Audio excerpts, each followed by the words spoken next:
इस 28वें ज्ञान दीक्षा समारोह के शुभ अवसर पर हम सब के मुख्य अतिथि कुलपति पतंजलि विश्वविद्यालय आचार्य बालकृष्ण जी, देव संस्कृति विश्वविद्यालय के कुलाधिपति परम श्रद्धेय डॉक्टर प्रणव पांड्या जी, प्रतिकुलपति डॉक्टर चिन्मय पांड्या जी, कुलपति कुल सचिव महोदय यहाँ पर आ चुके हैं।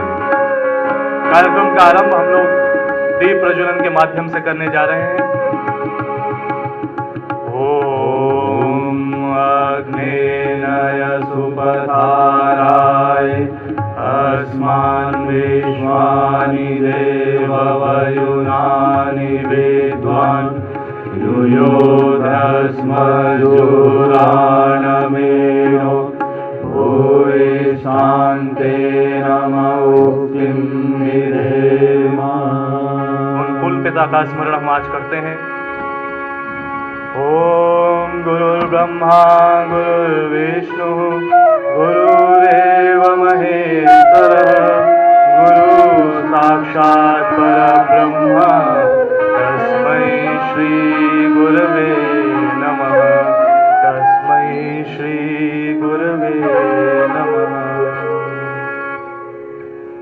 युगदृष्टा युग सृष्टा वेदमूर्ति तपोनिष्ठ पंडित श्री राम शर्मा आचार्य जी के दिव्य स्वप्न देव संस्कृति विश्वविद्यालय में एक बार पुनः से हम अपने अभ्यागत अतिथि व सभी नवप्रवेशी विद्यार्थियों का, हमारे आगंतुक सभी अग्रजों का स्वागत करते हैं, अभिनंदन करते हैं तिलक के माध्यम से। वह स्वः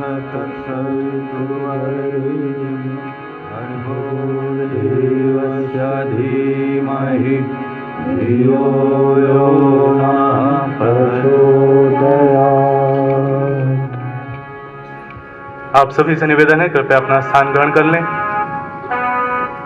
इस बदलते सामाजिक परिवेश में 21वीं सदी में, इस वैज्ञानिक युग में मूल्य रक्षा की प्रतिबद्धता और शिक्षा और विद्या के समन्वय के श्रेष्ठ भाव को लेकर के आरंभ हुआ देव संस्कृति विश्वविद्यालय, जिसका उद्देश्य है अनगढ़ को सुगढ़ बनाना, जहां पर युवा शक्ति को दिशा देने का एक सार्थक प्रयत्न किया जा रहा है।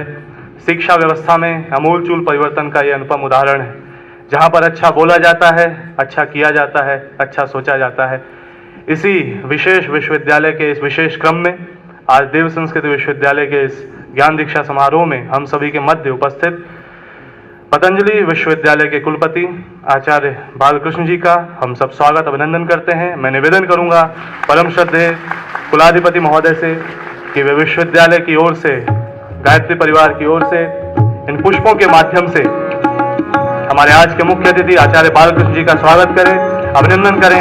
हम सभी अपनी करतल ध्वनि के माध्यम से उनका स्वागत अभिनंदन कर रहे हैं। यह मंत्र जाकर पूज्य की भांति मैं निवेदन करूंगा कुलपति देव संस्कृत विश्वविद्यालय श्री शरद पारधी जी से कि हमारे परम श्रद्धेय का स्वागत अभिनंदन करें आज के इस शुभ अवसर पर।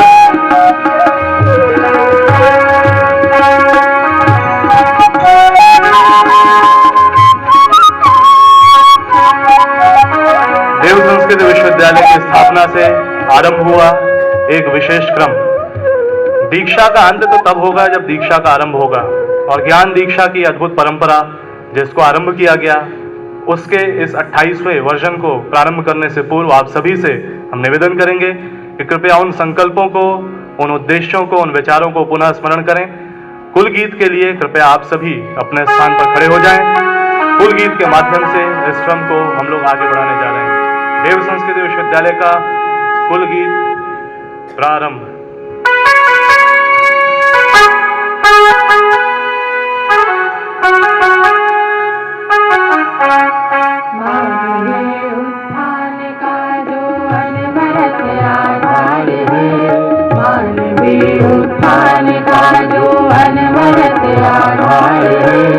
देव संस्कृति विश्वविद्यालय सृजन का द्वार है।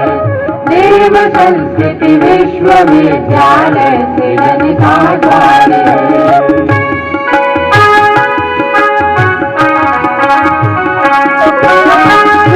गंगा की हिमालय की मिली छाया से, देव वातावरण में कोशिश मिली छाया से।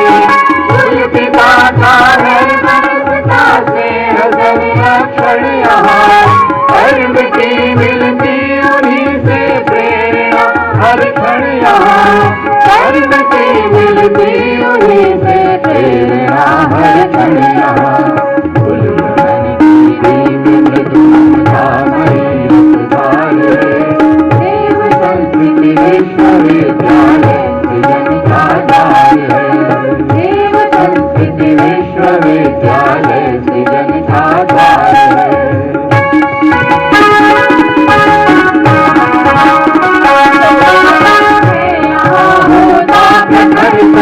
चेतना का जागरण आपकी सद्भावना संवेदना का जागरण महामानव बनाने की सुगर चटकार है। खास कर इसमें युवाओं की बदलती चाल है। खास कर इसमें युवाओं की बदलती चाल है। अपना सदा परिवार है। देव संस्कृति विश्वविद्यालय सृजन का द्वार है। देव संस्कृति विश्वविद्यालय सृजन का द्वार है। मानवीय उत्थान का जो अनवरत आधार है। मानवीय उत्थान का जो अनवरत आधार है। देव संस्कृति विश्वविद्यालय सृजन का द्वार है। देव संस्कृति विश्वविद्यालय सृजन का द्वार है। देव संस्कृति विश्वविद्यालय सृजन का द्वार है। सभी से निवेदन है कृपया अपना स्थान ग्रहण कर लें।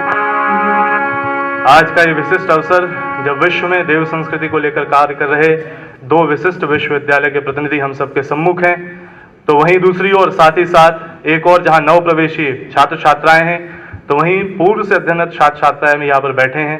और साथ ही साथ देव संस्कृत विश्वविद्यालय की परंपरा कि यहाँ से पढ़ने के बाद विद्यार्थी इंटर्नशिप के लिए बाहर जाते हैं, ऐसे भावों को लेकर के इंटर्नशिप के लिए जाने वाले भी विद्यार्थी यहाँ पर बैठे हैं। और जिनकी तरफ विशेष दृष्टि विश्वविद्यालय रखता है, ऐसे हमारे गायत्री विद्यापीठ के विद्यार्थी भी यहाँ पर हम सबके साथ हैं। वे शिक्षक भी हैं जिन्होंने इसी ज्ञान दीक्षा के माध्यम से अपने क्रम को आरंभ किया था। तो ज्ञान दीक्षा के शुभ अवसर पर आप सबका स्वागत करते हुए इस क्रम को हम लोग आगे बढ़ाते हैं। और स्वागत के इस क्रम में मैं निवेदन करूंगा हमारे कुलपति देव संस्कृत विश्वविद्यालय श्री शरद पारधी जी से कि वह यहाँ पर आएं और अपना स्वागत भाषण प्रस्तुत करें।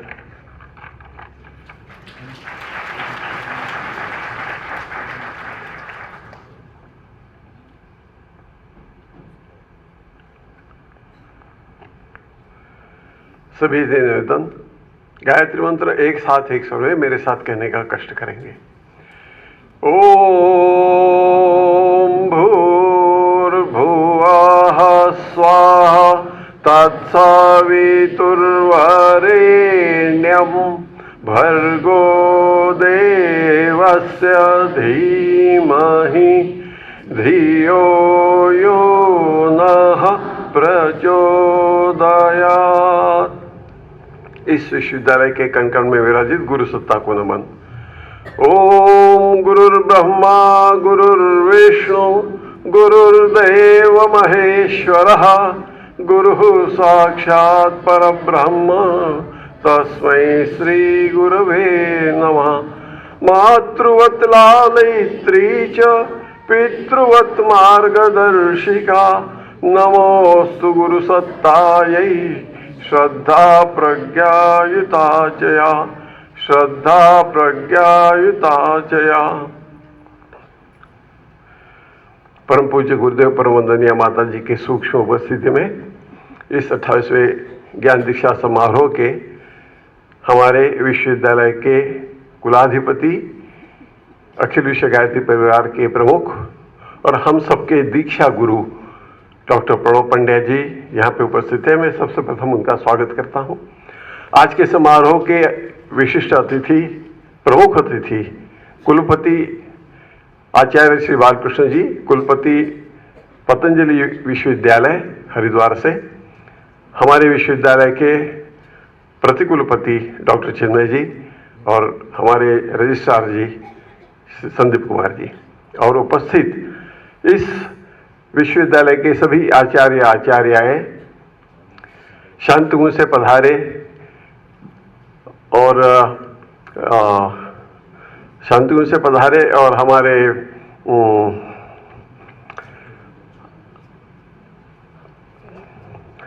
और अन्य परिजन जो कि बाहर से भी उपस्थित है, उन लोगों का मैं इस समारोह के लिए स्वागत करता हूं।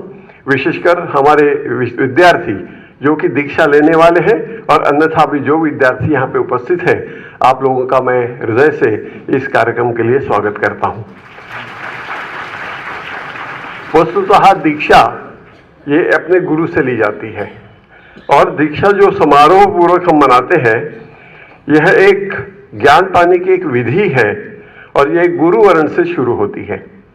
जहां तक ज्ञान दीक्षा का सवाल प्रश्न है, गुरु का एक असाधारण योगदान विद्यार्थी के प्रति, अपने शिष्य के प्रति, अपने शिक्षार्थी के प्रति होता है और छात्र के ज्ञान विकास के लिए वो हर संभव प्रयत्न यहां से करते हैं।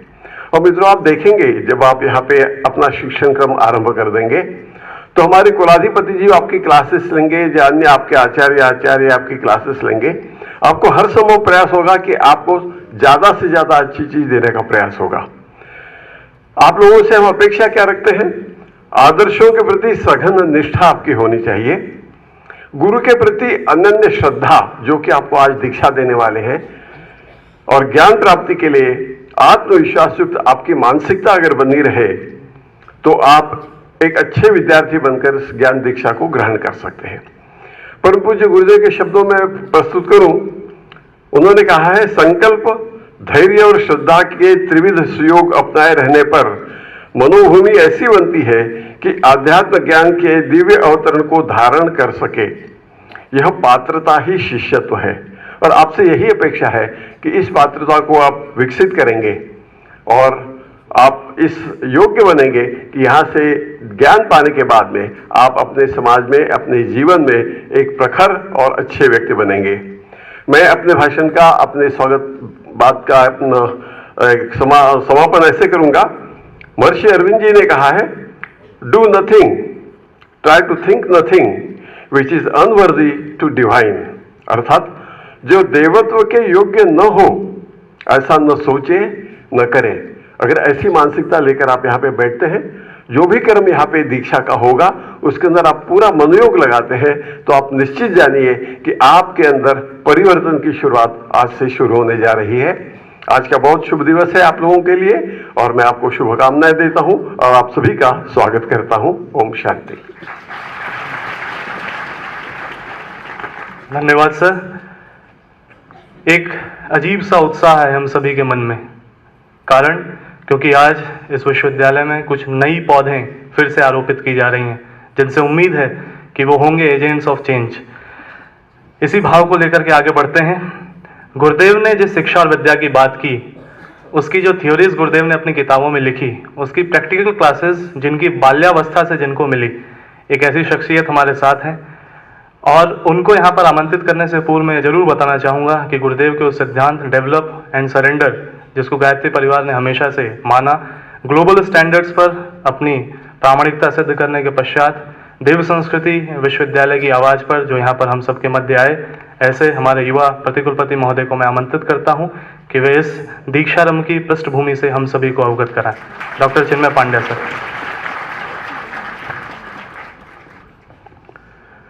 धन्यवाद गोपाल।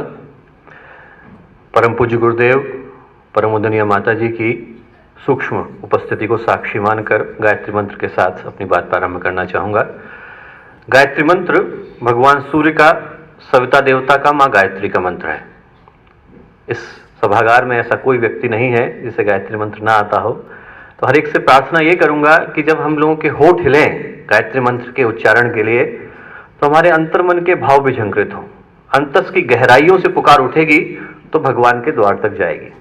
इस भाव के साथ कि मंत्र का प्रत्येक अक्षर भगवान सूर्य के, सविता देवता के, माँ गायत्री के प्रकाश को, आलोक को, अनुग्रह को हमारे जीवन में उतार रहा है, शरीर मन अंतरात्मा को पवित्र कर रहा है, प्रखर कर रहा है।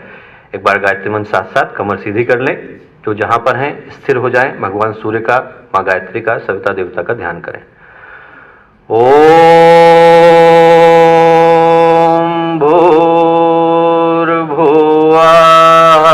स्वः तत्सवितुर्वरेण्यं भर्गो देवस्य धीमहि धियो यो नः प्रचोदयात्।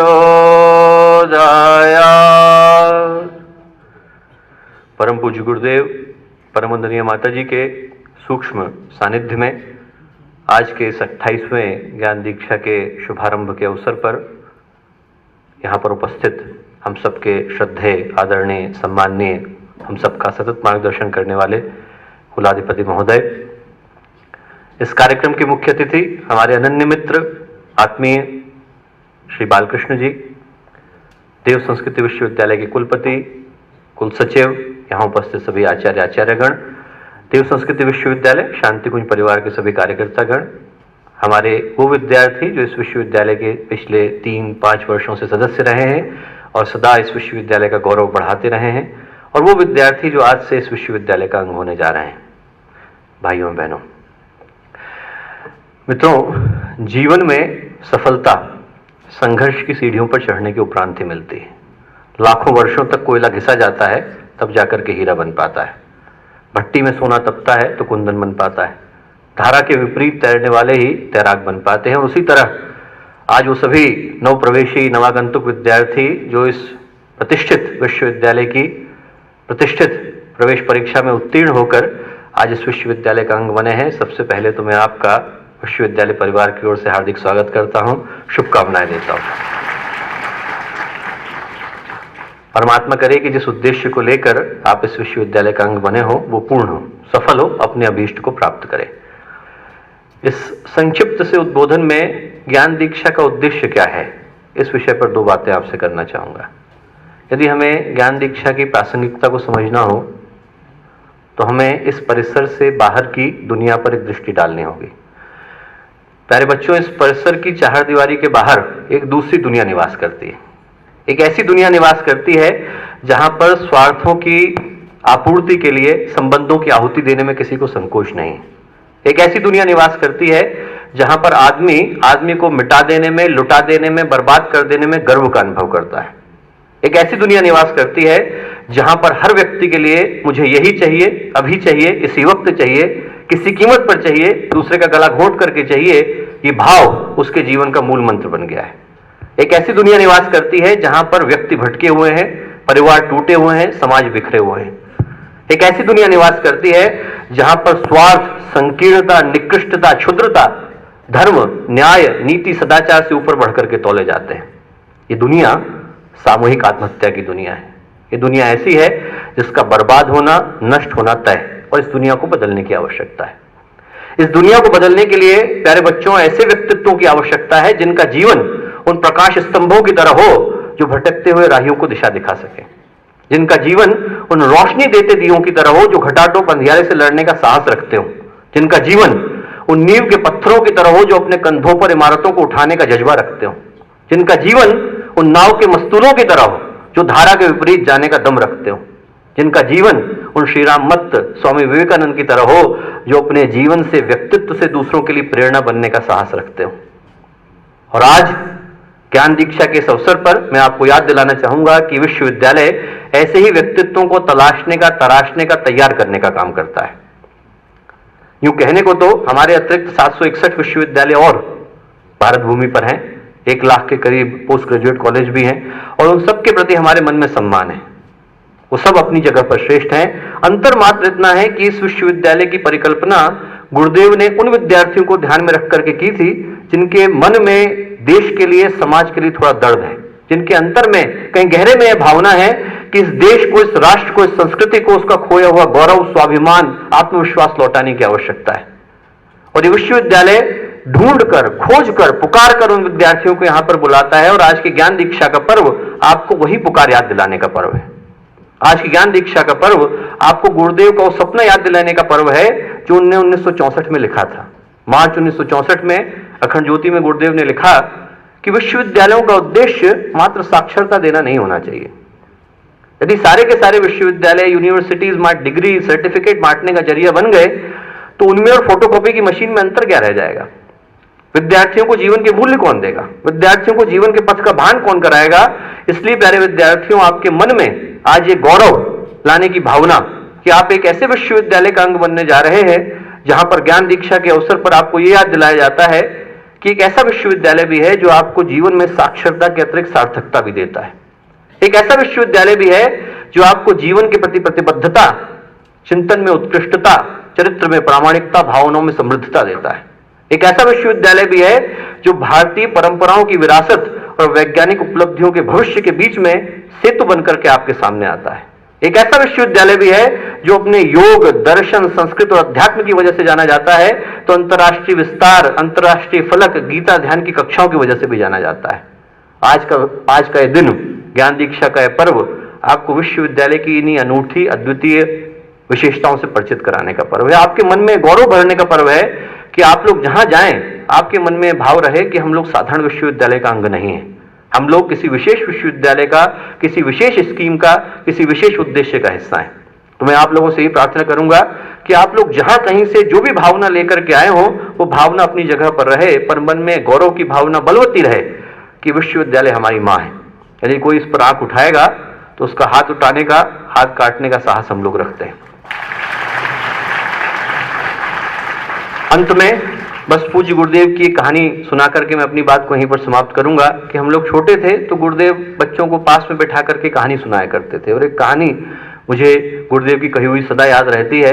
गुरुदेव सुनाते थे एक राजा की कहानी। राजा जंगल में शिकार खेलने के लिए गया, रास्ता भटक गया तो एक किसान ने देखा 2-3 दिन से भूखा प्यासा था, कुछ था नहीं उसके पास खाने को। किसान ने उसको पकड़ा और राजा को खिला पिला करके उसको सही रास्ते पर छोड़ करके आया तो राजा के मन में ऑब्लिगेशन की भावना थी, कृतज्ञता का भाव था। राजा ने कहा कि भाई आज तुमने मेरा जीवन बचाया है, कभी भी जिंदगी में इसके बदले में तुम्हारे मन में कोई इच्छा हो तो मुझसे मांग लेना। आज मांगने की जरूरत नहीं है, जब मन करे तब मांगना। 1 साल लगे, 2 साल लगे, 3 साल, एक जीवन लगे, जब मन लगे तब आ जाना। किसान ने कहा सब ठीक है। 3 साल बाद उसको लगा कि मुझे याद आ गया कि मुझे क्या मांगना था राजा से। पहुंचा वो राजा के सामने, राजा को देख करके याद आ गया। राजा ने कहा हाँ ये किसान आया था, और उसने कहा कि सोच लिया तुमने कि क्या मांगना था? किसान ने कहा हाँ साहब मेरे को पता चल गया क्या मांगना है। राजा ने कहा क्या मांगना है? बोले साहब इस साल कद्दू की फसल ढंग से नहीं हुई है, एक कद्दू मिल जाता तो अच्छा रहता। तो गुरुदेव कहते थे राजा के पास गए और मांगा क्या? कद्दू। तो बेटा आप लोग यहाँ आए हो, गुरुदेव के परिवार का अंग बने हो, देव संस्कृति विश्वविद्यालय परिवार का अंग बने हो, एक बड़े दर्शन का, एक बड़े चिंतन का, एक बड़े फिलॉसफी का अंग बने हो, और मैं भगवान से ही प्रार्थना करूंगा कि आप कद्दू लेकर के वापस मत लौटना। आप लोग यहाँ से मात्र एक कागज का सर्टिफिकेट लेकर के मत लौटना, बल्कि जीवन जीने की कला लेकर के लौटना, जीवन के प्रति सही दृष्टिकोण, जीवन के प्रति सही समझ लेकर के लौटना, गुरुदेव के चिंतन को, दर्शन को अपने जीवन में आत्मसात करके लौटना। आज की ज्ञान दीक्षा का पर्व जब श्रद्धेय कुलाधिपति जी आपको यहाँ पर व्रत धारण कराएंगे तो वो इन्हीं नियमों को आपके जीवन में डालने के लिए आपको उत्साहित करेंगे, प्रोत्साहित करेंगे, मार्गदर्शित करेंगे। इन भावों को अपने जीवन में कहीं गहरे बिठा करके रखना, यही इस ज्ञान दीक्षा पर्व का मूल उद्देश्य है। भगवान करे कि आपका यहाँ आना सफल हो, यही हम लोगों की शुभकामना है, यही हम लोगों की मंगल कामना है। धन्यवाद सर। युवा मन के उन समस्त प्रश्नों का उत्तर और साथ में मार्गदर्शन कि सचमुच दिशा किस ओर बढ़नी चाहिए। ज्ञान दीक्षा एवं संकल्प। गायत्री महामंत्र का वो भाव हमारे जीवन में क्षण क्षण उतरता रहे, अनुभव होता रहे, इसलिए एक बार हम लोग पुनः गायत्री महामंत्र का उच्चारण करेंगे। कमर सीधी करके बैठें। गायत्री मंत्र एक साथ। ओम भूर्भुवः स्वः तत्सवितुर्वरेण्यं भर्गो देवस्य धीमहि धियो यो नः प्रचोदयात्।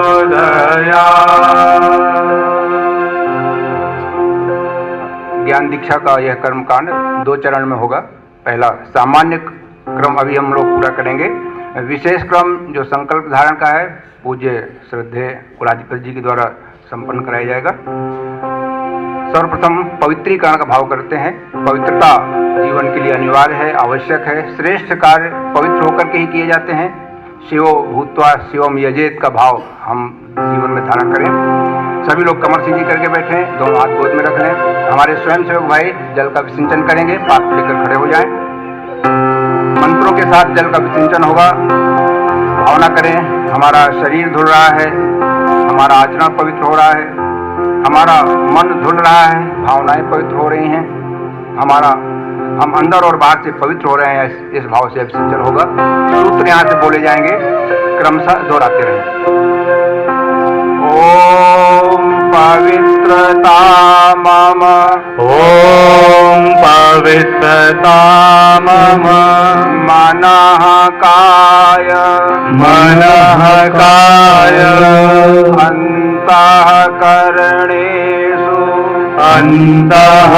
अंतःकरणेषु संविशेत्।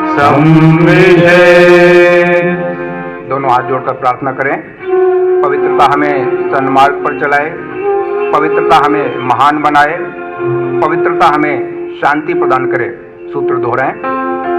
ओम पवित्रता नः, ओम पवित्रता नः, सन्मार्गं नयेत्, सन्मार्गं नयेत्। ओम पवित्रता नः, ओम पवित्रता नः, महत्तां प्रयच्छतु, महत्तां प्रयच्छतु।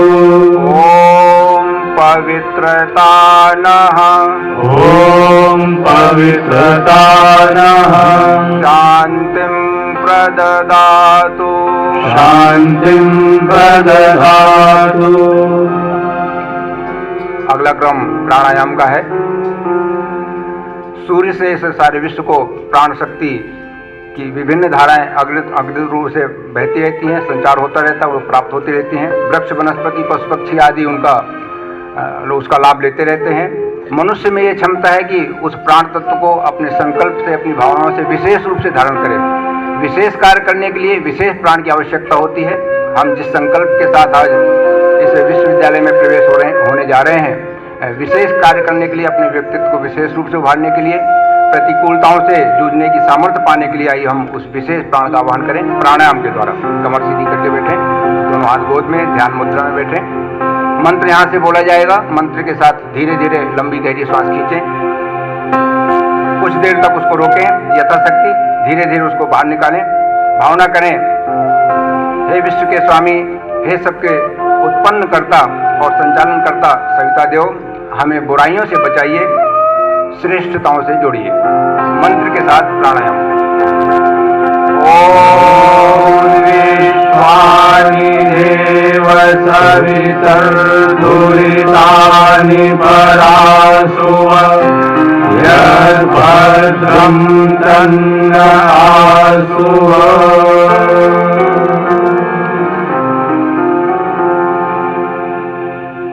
श्वास प्रश्वास क्रिया। भावना करें, हमारा रोम रोम सविता का तेज सोख रहा है, हमारा शरीर प्राणवान बन रहा है, हमारा मन तेजस्वी हो रहा है, हमारा हृदय तेजोमय हो रहा है।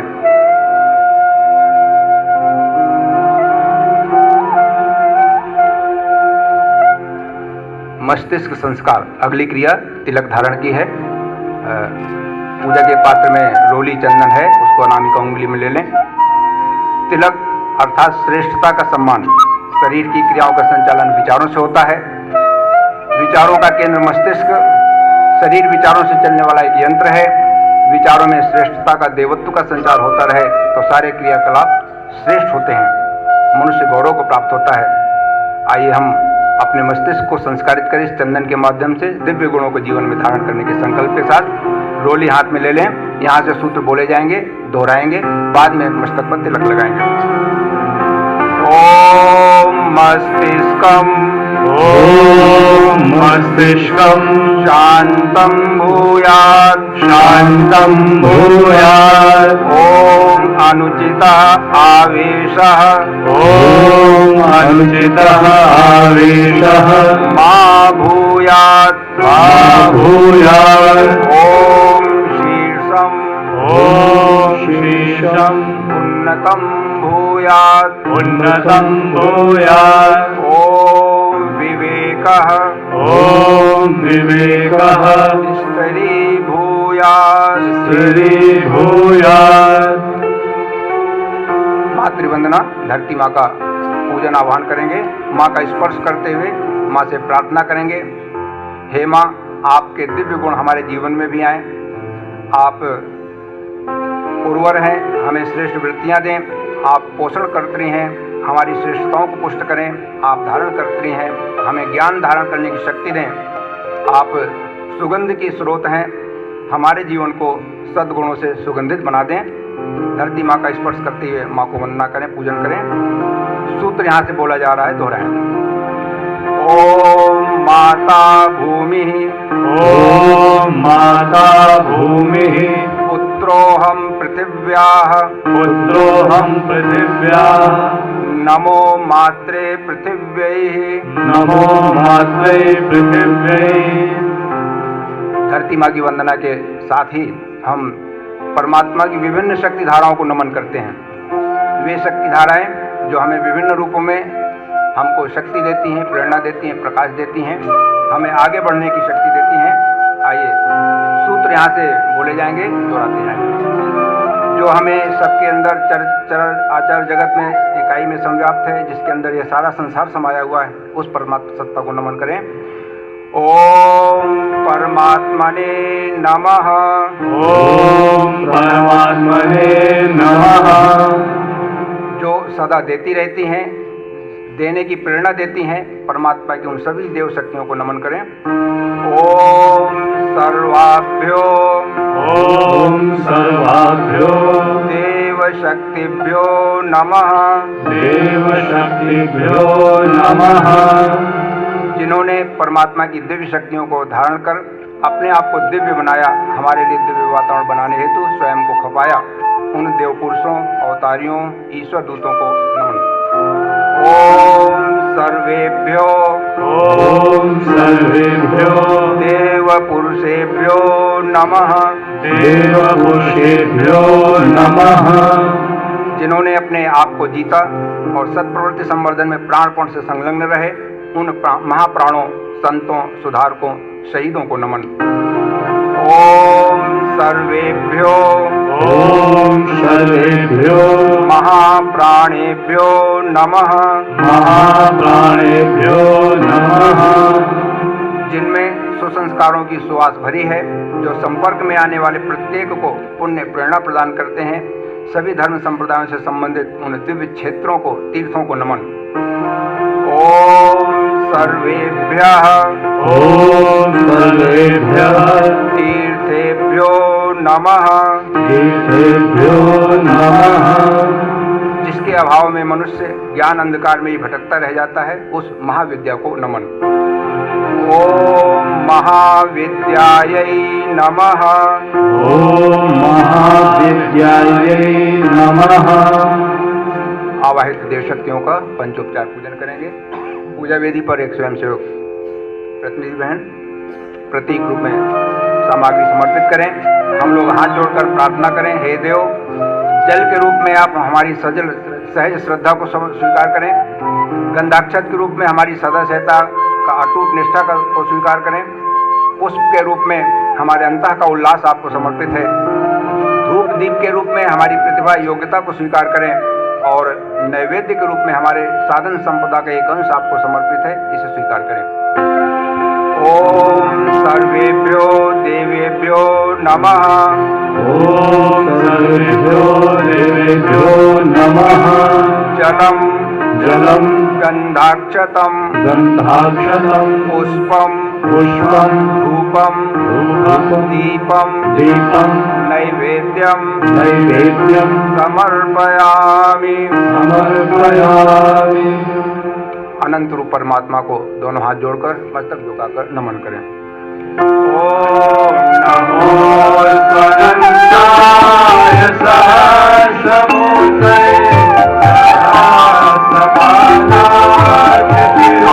सहस्रपादाख्यतिरोरुभावे सहस्रनामे पुरुषाय शाश्वते सहस्रकोटि युगधारिणे नमः। सहस्रकोटि युगधारिणे नमः। स्वस्थ वाचन का है, पुष्प अक्षत हाथ में ले लें। आपके पास प्रतीक होगा, रक्षा सूत्र कलावा होगा, उसे हाथ में रख लें। स्वस्थ वाचन के पश्चात श्रद्धेय कुलाधिपति जी के द्वारा ज्ञान दीक्षा के सूत्र संकल्प दोहराए जाएंगे, धारण कराए जाएंगे और इसके बाद जब प्रतीक धारण का समय आएगा उस समय ये प्रतीक हम लोग धारण करेंगे। स्वस्थ वाचन, दोनों हाथ में पुष्प अक्षत लेकर दोनों हाथ गोदी में रख लें, कमर सीधी करके बैठें।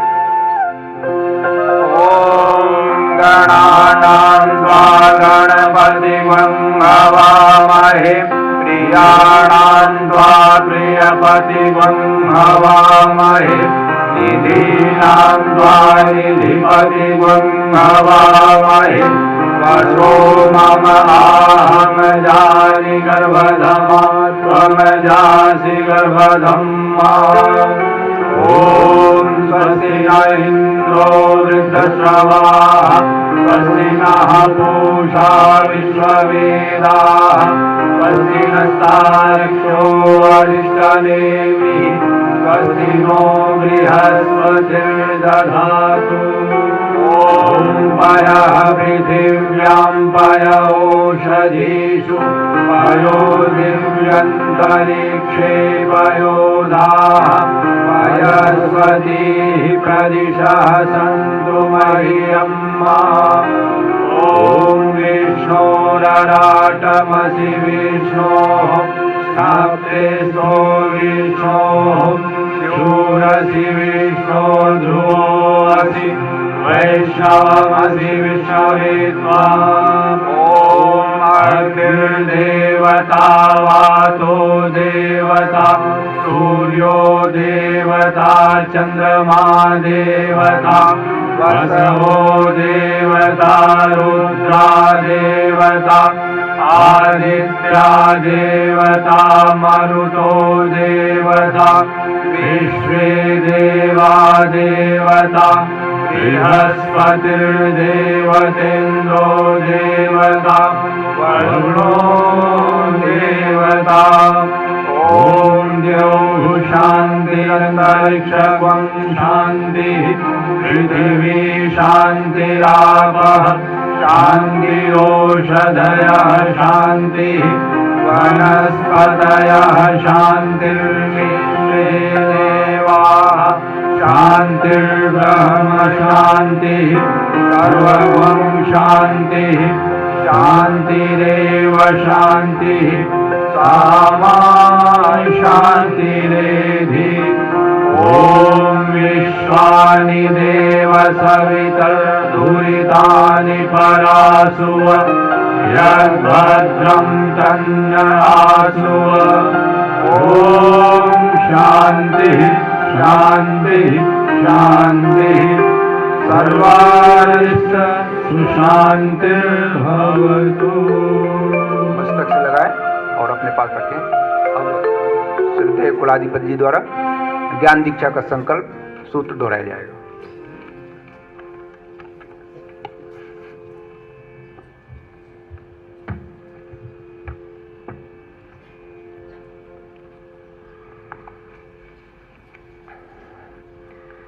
दीक्षा का संकल्प यहाँ से कराया जाएगा।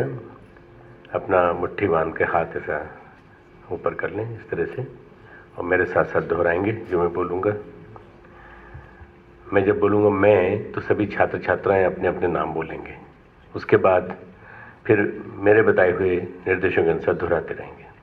मैं स्नातकों के लिए निर्धारित आदर्श मर्यादा एवं कार्य योजना के अनुरूप ज्ञान पाने, जो देने वाले बैठे हैं अध्यापक गण, वो बोलेंगे देने, ज्ञान देने की साधना, व्यक्तित्व गढ़ने, आप बोलेंगे गढ़ाने की तप साधना हेतु निष्ठापूर्वक दीक्षित होता हूँ। जो होती हूँ बोलना है उसको बोल सकते हैं, कोई दिक्कत नहीं है। सबको होता हूँ बोलने की जरूरत नहीं है। यह कार्य चूंकि आप दोनों का सम्मिश्रण सम्मिलित भाव से संपन्न होगा, शिक्षक और शिष्य दोनों मिलकर करेंगे, इसलिए इस काम को साथ साथ करना है। इसके लिए मंत्र है, मेरे साथ साथ बोलेंगे। ओम सहना भवतु सहनौ भुनक्तु सह वीर्यं करवावहै तेजस्विनावधीतमस्तु मां विद्विषावहै।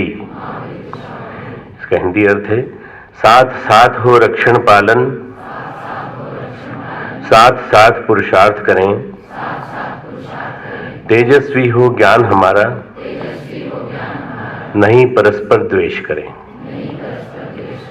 ये सभी को बता देना चाहता हूं कि ये संकल्प जो कराया जा रहा है ये दोनों से कराया जा रहा है, पढ़ाने वाले अध्यापक गण, अध्यापिका बहनें और पढ़ने वाले छात्र जो आज जुड़ रहे हैं। आपके पीछे वो लोग भी बैठे हैं जो पिछले वर्षों में ज्ञान दीक्षा संकल्प में जुड़ चुके हैं और अब कुछ इंटर्नशिप में जाने की तैयारी में हैं और कुछ यहाँ आगे से कोर्स चालू रखेंगे। इसलिए सबको एक साथ इसको दोहराना है। जब बोलने की बात आए तो जो लोग यहाँ पढ़ाना चाहते हैं, जो लोग यहाँ पीएचडी की डिग्री लेंगे, पढ़ेंगे, पढ़ाएंगे, खुद अपने लिए तैयारी करेंगे, वो लोग भी बोल सकते हैं। जब पढ़ाने की बात आए तो शिक्षकों के साथ वो भी शिक्षक बन जाएं और वो भी बोलें। ये जो अभी संकल्प किया, इसके साथ साथ ये भी ध्यान रखना है कि हमें अपने दो चीज़ें बढ़ानी हैं, यश और ब्रह्म वर्चस्व। यश जो होता है लौकिक होता है, भौतिक होता है, भौतिक जगत का होता है। यश में प्रसिद्धि होती है, यश में सम्मान मिलता है, पर भौतिक जगत की उपलब्धियां होती हैं। और ब्रह्म वर्चस्व जो होता है आत्मबल होता है। तो वो आत्मबल की वृद्धि भी हमारा लक्ष्य है कि हमारा ब्रह्म वर्चस्व भी एक साथ बढ़े, यश भी बढ़े। मेरे साथ बोलेंगे, ओम सहनौ यशः। फिर अगली बार बोलेंगे, ओम सहनौ ब्रह्मवर्चसम। अब इसके बाद जो मैं सूत्र बोलूंगा विद्यालय के आचार्यों शिक्षकों से शिक्षार्थी में संबोधित करते हुए दोहराएं। प्रत्येक सूत्र के पश्चात छात्र छात्राएं बोलेंगे मान्यम। आपको अपनी बात मान्यम, मान्य है, स्वीकृत है, ऐसा कह के स्वीकृति देनी है। पहले आचार्यगण बोलेंगे। छोटे छोटे सूत्र हैं जो आपके जीवन में हमेशा काम आएंगे। ये विश्वविद्यालय सबसे अलग है। जीवन विद्या को यहाँ पे पढ़ाया जाता है सबके साथ। वेद पढ़ाए जाते हैं, ज्ञान पढ़ाया जाता है, गीता पढ़ाई जाती है।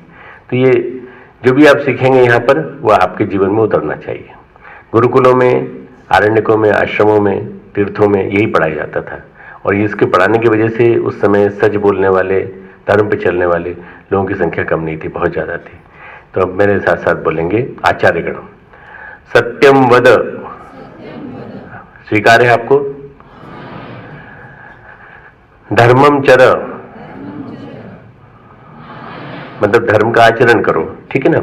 स्वाध्याय में प्रमाद मत करो, ये तीसरा सूत्र है। स्वाध्यायान मां प्रमदः। बोलिए।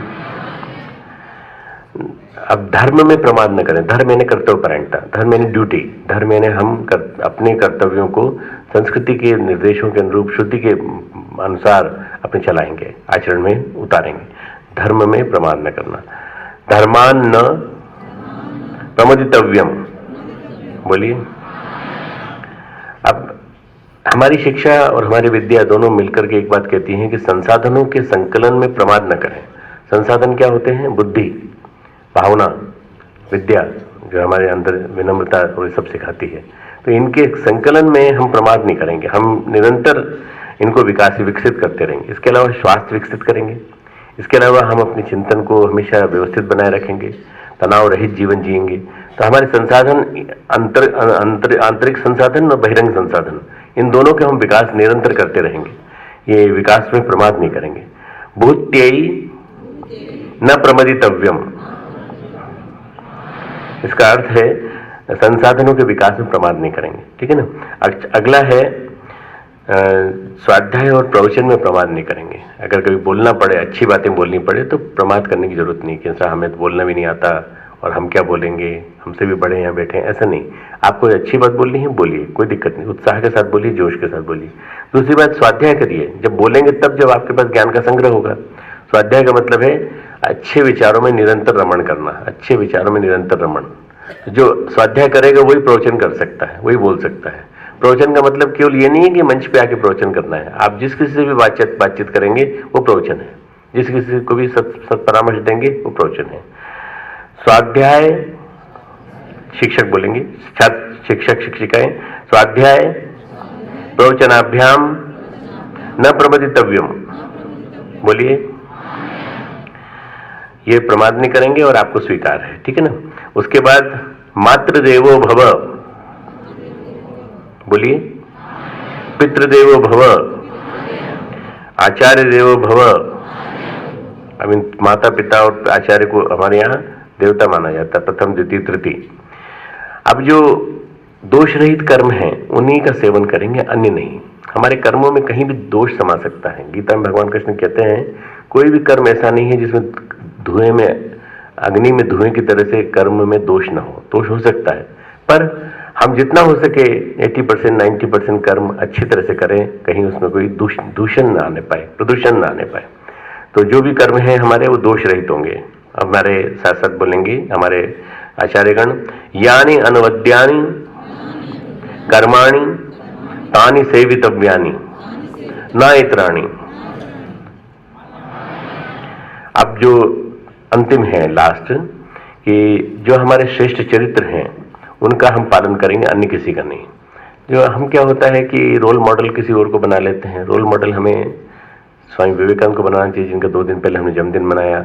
स्वामी विवेकानंद, भगीरथ, ऐसे महापुरुष, नचिकेता जैसे महापुरुष, जिज्ञासु, और हमारे आचार्यगण, ऋषिगण जितने भी हैं, इनके जैसे हमको बनना चाहिए। शहीद आजम भगत सिंह जैसा हमको राष्ट्र प्रेमी बनना चाहिए। श्री अरविंद जैसा हमको बनने की कोशिश करना चाहिए। परम पूज्य गुरुदेव जैसे जीवन में आदर्श आना चाहिए। तो हमारे आदर्श जो हों, श्रेष्ठ चरित्र जो हों, उनका हम पालन करेंगे। ऐसा नहीं हो कि हम स्पोर्ट्स के हीरो को उनको जीवन में उतार लें या फिल्मी लाइन के हीरो को जीवन में उतार लें। तो जो भी हीरो वर्शिप होगी वह अच्छे आचरण की होगी। हमेशा हम उपासना करते हैं तो परमात्मा की करते हैं। परमात्मा यानी आदर्शों का समुच्चय। तो उसी आदर्शों के समूह परमात्मा को हम जीवन में उतारने की कोशिश करेंगे। ये मेरे साथ साथ सब शिक्षक शिक्षिकाएं बोलेंगे, यानी अस्माकं सुचरितानि तानि त्वया उपास्यानि नो इतराणि। श्रेष्ठ व्यक्तियों का पालन करेंगे। अब पीछे चलेंगे। एक गीता में एक श्लोक आता है, यद्यदा चरति श्रेष्ठः तत्देवेत्तरो जनाः स यत् प्रमाणम कुरुते लोकः तदनुवर्तते। जो श्रेष्ठ व्यक्ति होते हैं उन्हीं का लोग अनुकरण करते हैं। वो जिस प्रकार चलता है उसके पीछे लोग चलते हैं। आप भी हमेशा श्रेष्ठ व्यक्तियों का अनुकरण करेंगे। अब मेरे साथ साथ बोलेंगे। अभी पुत्र बोल रहा हूं, जिसका मतलब यहाँ पुत्री बोलने की जरूरत नहीं। पुत्र शब्द जो है जेंडरलेस है, नपुंसकलिंग है, इसलिए इसको पुत्र बोलेंगे।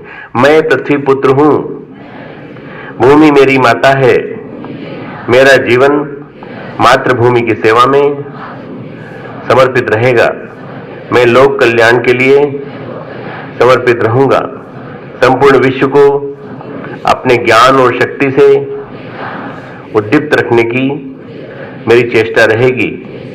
मेरे आचार्यों से मुझे जो ज्ञान प्राप्त होगा उसको अपने राष्ट्र को जीवंत और जीवंत बनाए रखने के लिए प्रयुक्त करूंगा। मैं प्रत्येक नियम अनुशासन का पालन करूंगा। चूक होने पर भूल सुधार एवं प्रायश्चित द्वारा प्रगति क्रम को प्रखर बनाए रखेंगे। समापन पुष्प एकत्र कर लेंगे। आपके पास जो पुष्प हैं, और उसको बाद में जब प्रतीक धारण करने के लिए आएंगे तो गुरुदेव माता जी की वेदी पे चढ़ा देंगे।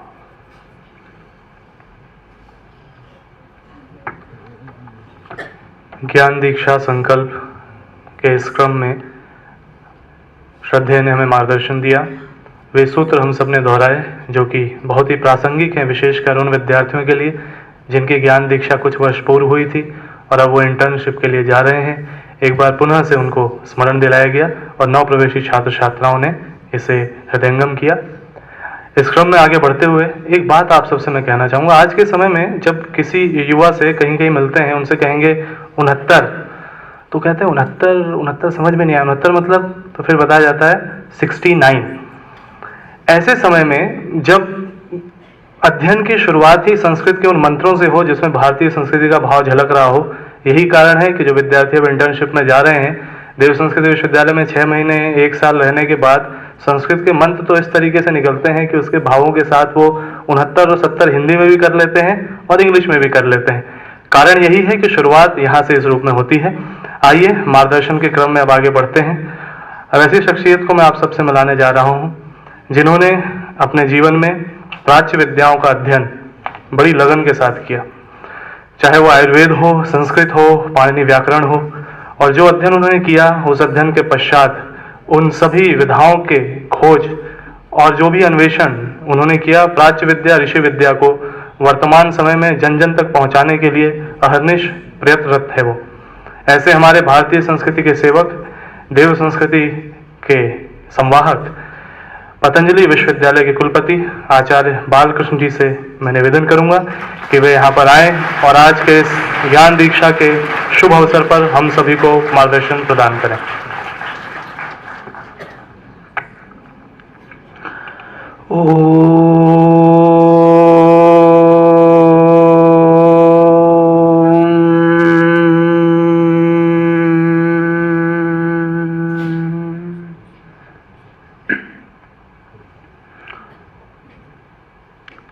ज्ञान दीक्षा का यह पवित्र अवसर, इस पवित्र वेला में यहाँ पर उपस्थित इस पूरे मिशन अभियान, विश्वविद्यालय, तमाम सांस्कृतिक गतिविधियों का केंद्र यह इस सुप्रसिद्ध और प्रतिष्ठित संस्थान के कुलाधिपति, परम सम्माननीय श्रद्धेय डॉक्टर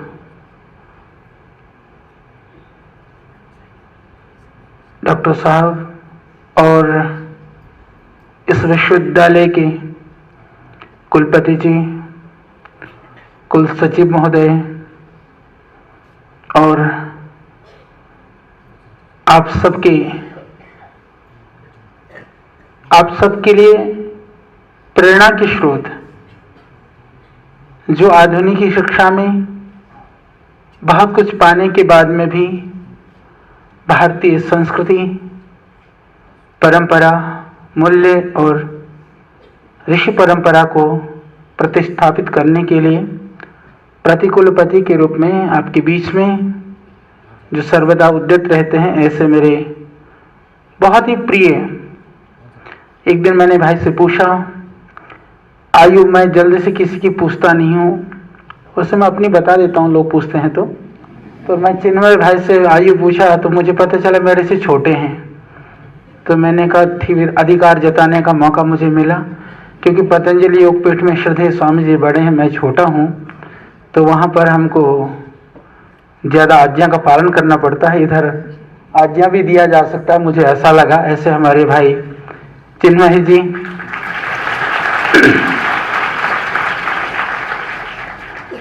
आज हम सब जानते हैं पूरी दुनिया में शिक्षा और डिग्री के बहुत सारे संस्थान हैं। जैसा भी भाई ने बड़ा धारा प्रवाह आपको थोड़े से समय में बहुत सुंदर ढंग से समझाया।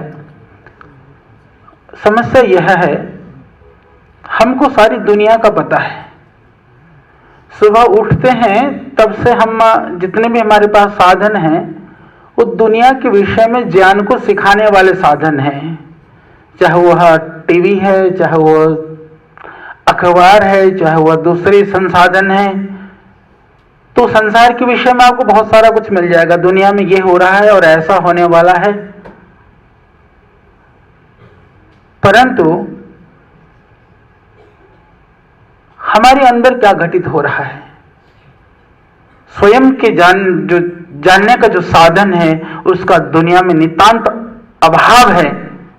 आप सभी यहाँ पर जितने भी हमारे माननीय शिक्षक गण हैं, जितने भी अध्यापक गण हैं, प्राध्यापक गण हैं, जो पहले के यहाँ के स्नातक बंधु हैं और नए जो आए हुए मेरे छात्र और छात्राएं हैं, आप सभी सौभाग्यशाली हैं कि आपको स्वयं को जानने की जो यात्रा है, मार्ग है, यहाँ से प्रशस्त होता है। उसको जानने का साधन आपको यहाँ मिल रहा है।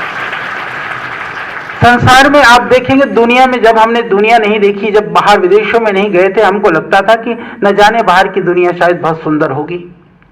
पर जब हमने दुनिया को देखी तो हमको लगा कि सब जगह पर भौतिकी साधनों में समृद्धशाली वो हो सकते हैं, पर अंदर से बहुत खोखले हैं, अंदर उनका बिल्कुल खाली है, वहां पर कुछ भी नहीं है, वो कहीं ना कहीं अभाव और अकेलेपन में जी रहे हैं। उस अभाव और अकेलेपन को कोई दूर कर सकता है तो हमारी भारतीय संस्कृति, हमारी परंपरा, हमारे मूल्य और आदर्श।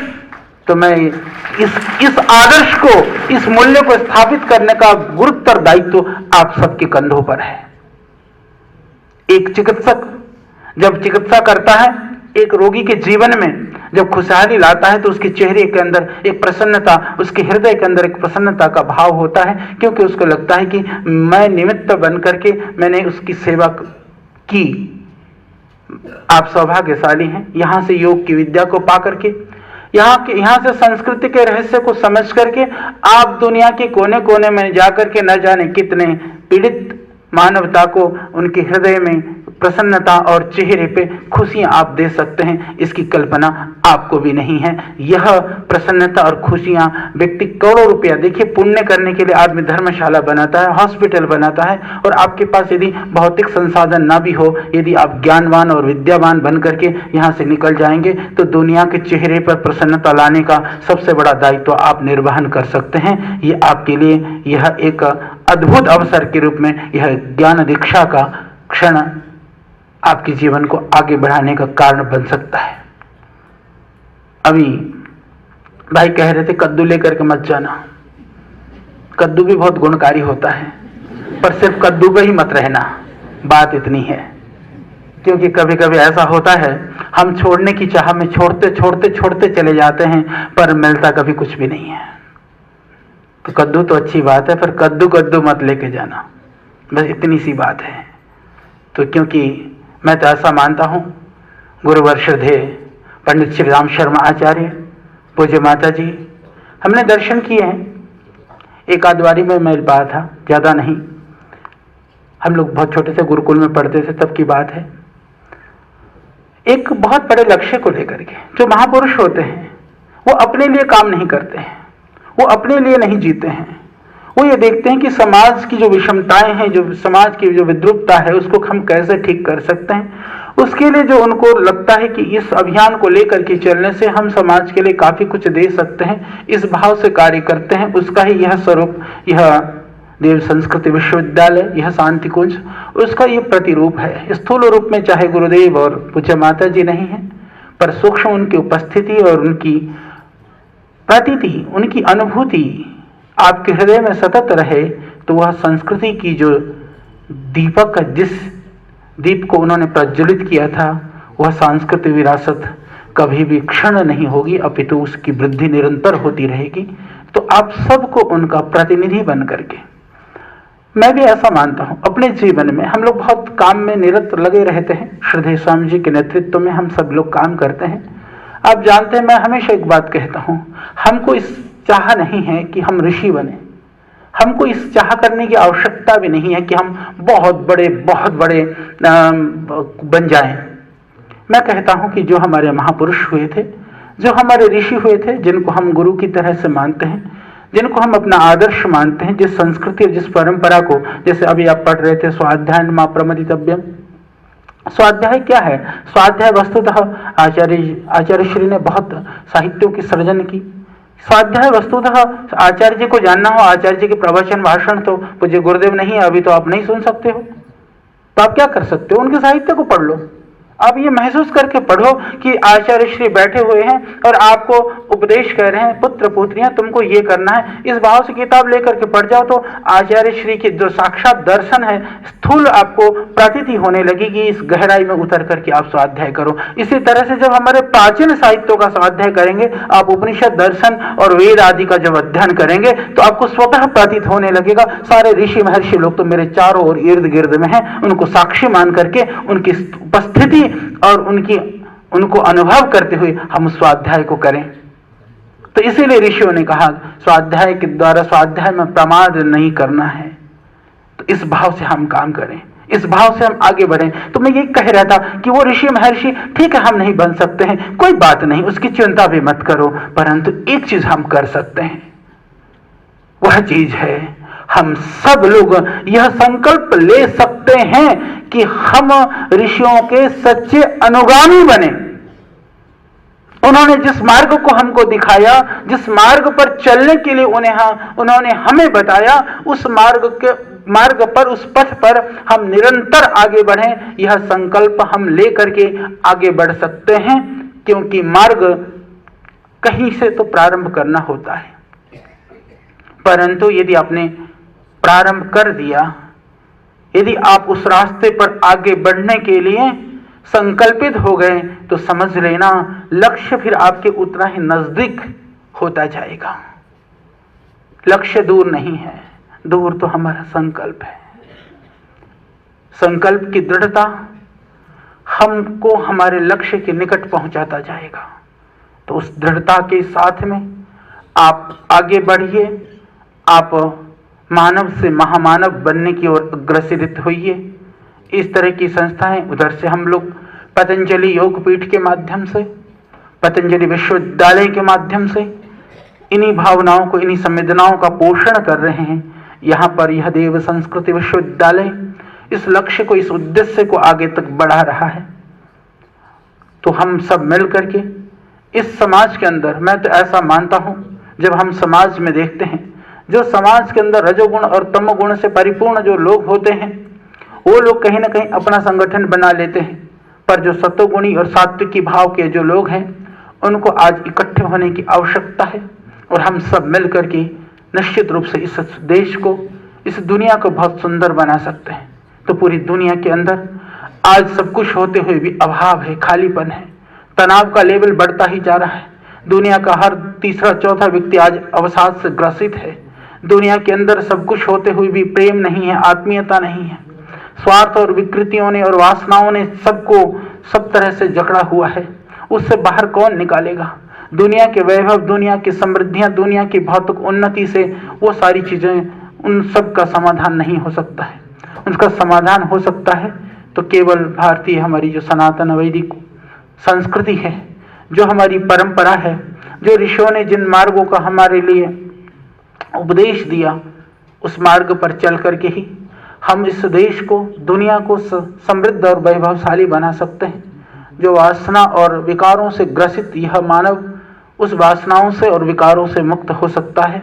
तो ये आपके कंधों पर, ठीक है, यहाँ से आप जाएंगे, जाने के बाद में अभी शिक्षा ग्रहण करेंगे, विद्या ग्रहण करेंगे, तो पूरी लगन और निष्ठा से कर लेना। ये आपके लिए एक अद्भुत और अनुपम अवसर बन सकता है। यह जीवन का सबसे अमूल्य क्षण है आपके लिए। इन क्षणों से, किसी ने सुकरात से पूछा कि जीवन का सबसे अमूल्य क्षण कौन सा है, उसने कहा वह अमूल्य क्षण यही क्षण है जहां मैं अभी बैठा हूं। ये आपके लिए यह क्षण अमूल्य क्षण हो सकता है, बशर्ते कि आप अपने आप को बदलने की, अपने आप के द्वारा कुछ पाने की चाहत यदि पैदा हो जाए, तो इससे अमूल्य क्षण जीवन का दूसरा क्षण नहीं हो सकता है। तो इन महीनों में, वर्षों में, जितने भी समय यहाँ पर आप हैं, यह गुरु का सानिध्य, यह गुरु का कुल, यह गुरु का स्थान, यहाँ से आप बहुत कुछ शक्ति पा सकते हैं। इसके बाद में तो दुनिया में जाना है। दुनिया की भीड़ में आपको रहते हुए अपनी जो सात्विकता है, जो सात्विक की शक्ति है, उसके द्वारा दुनिया के मानव के जो असात्विक भाव है उसको दूर करना है। क्योंकि दुनिया के अंदर यदि हम शक्ति संपन्न होते हैं तो बाकी असुरी शक्ति को भी हम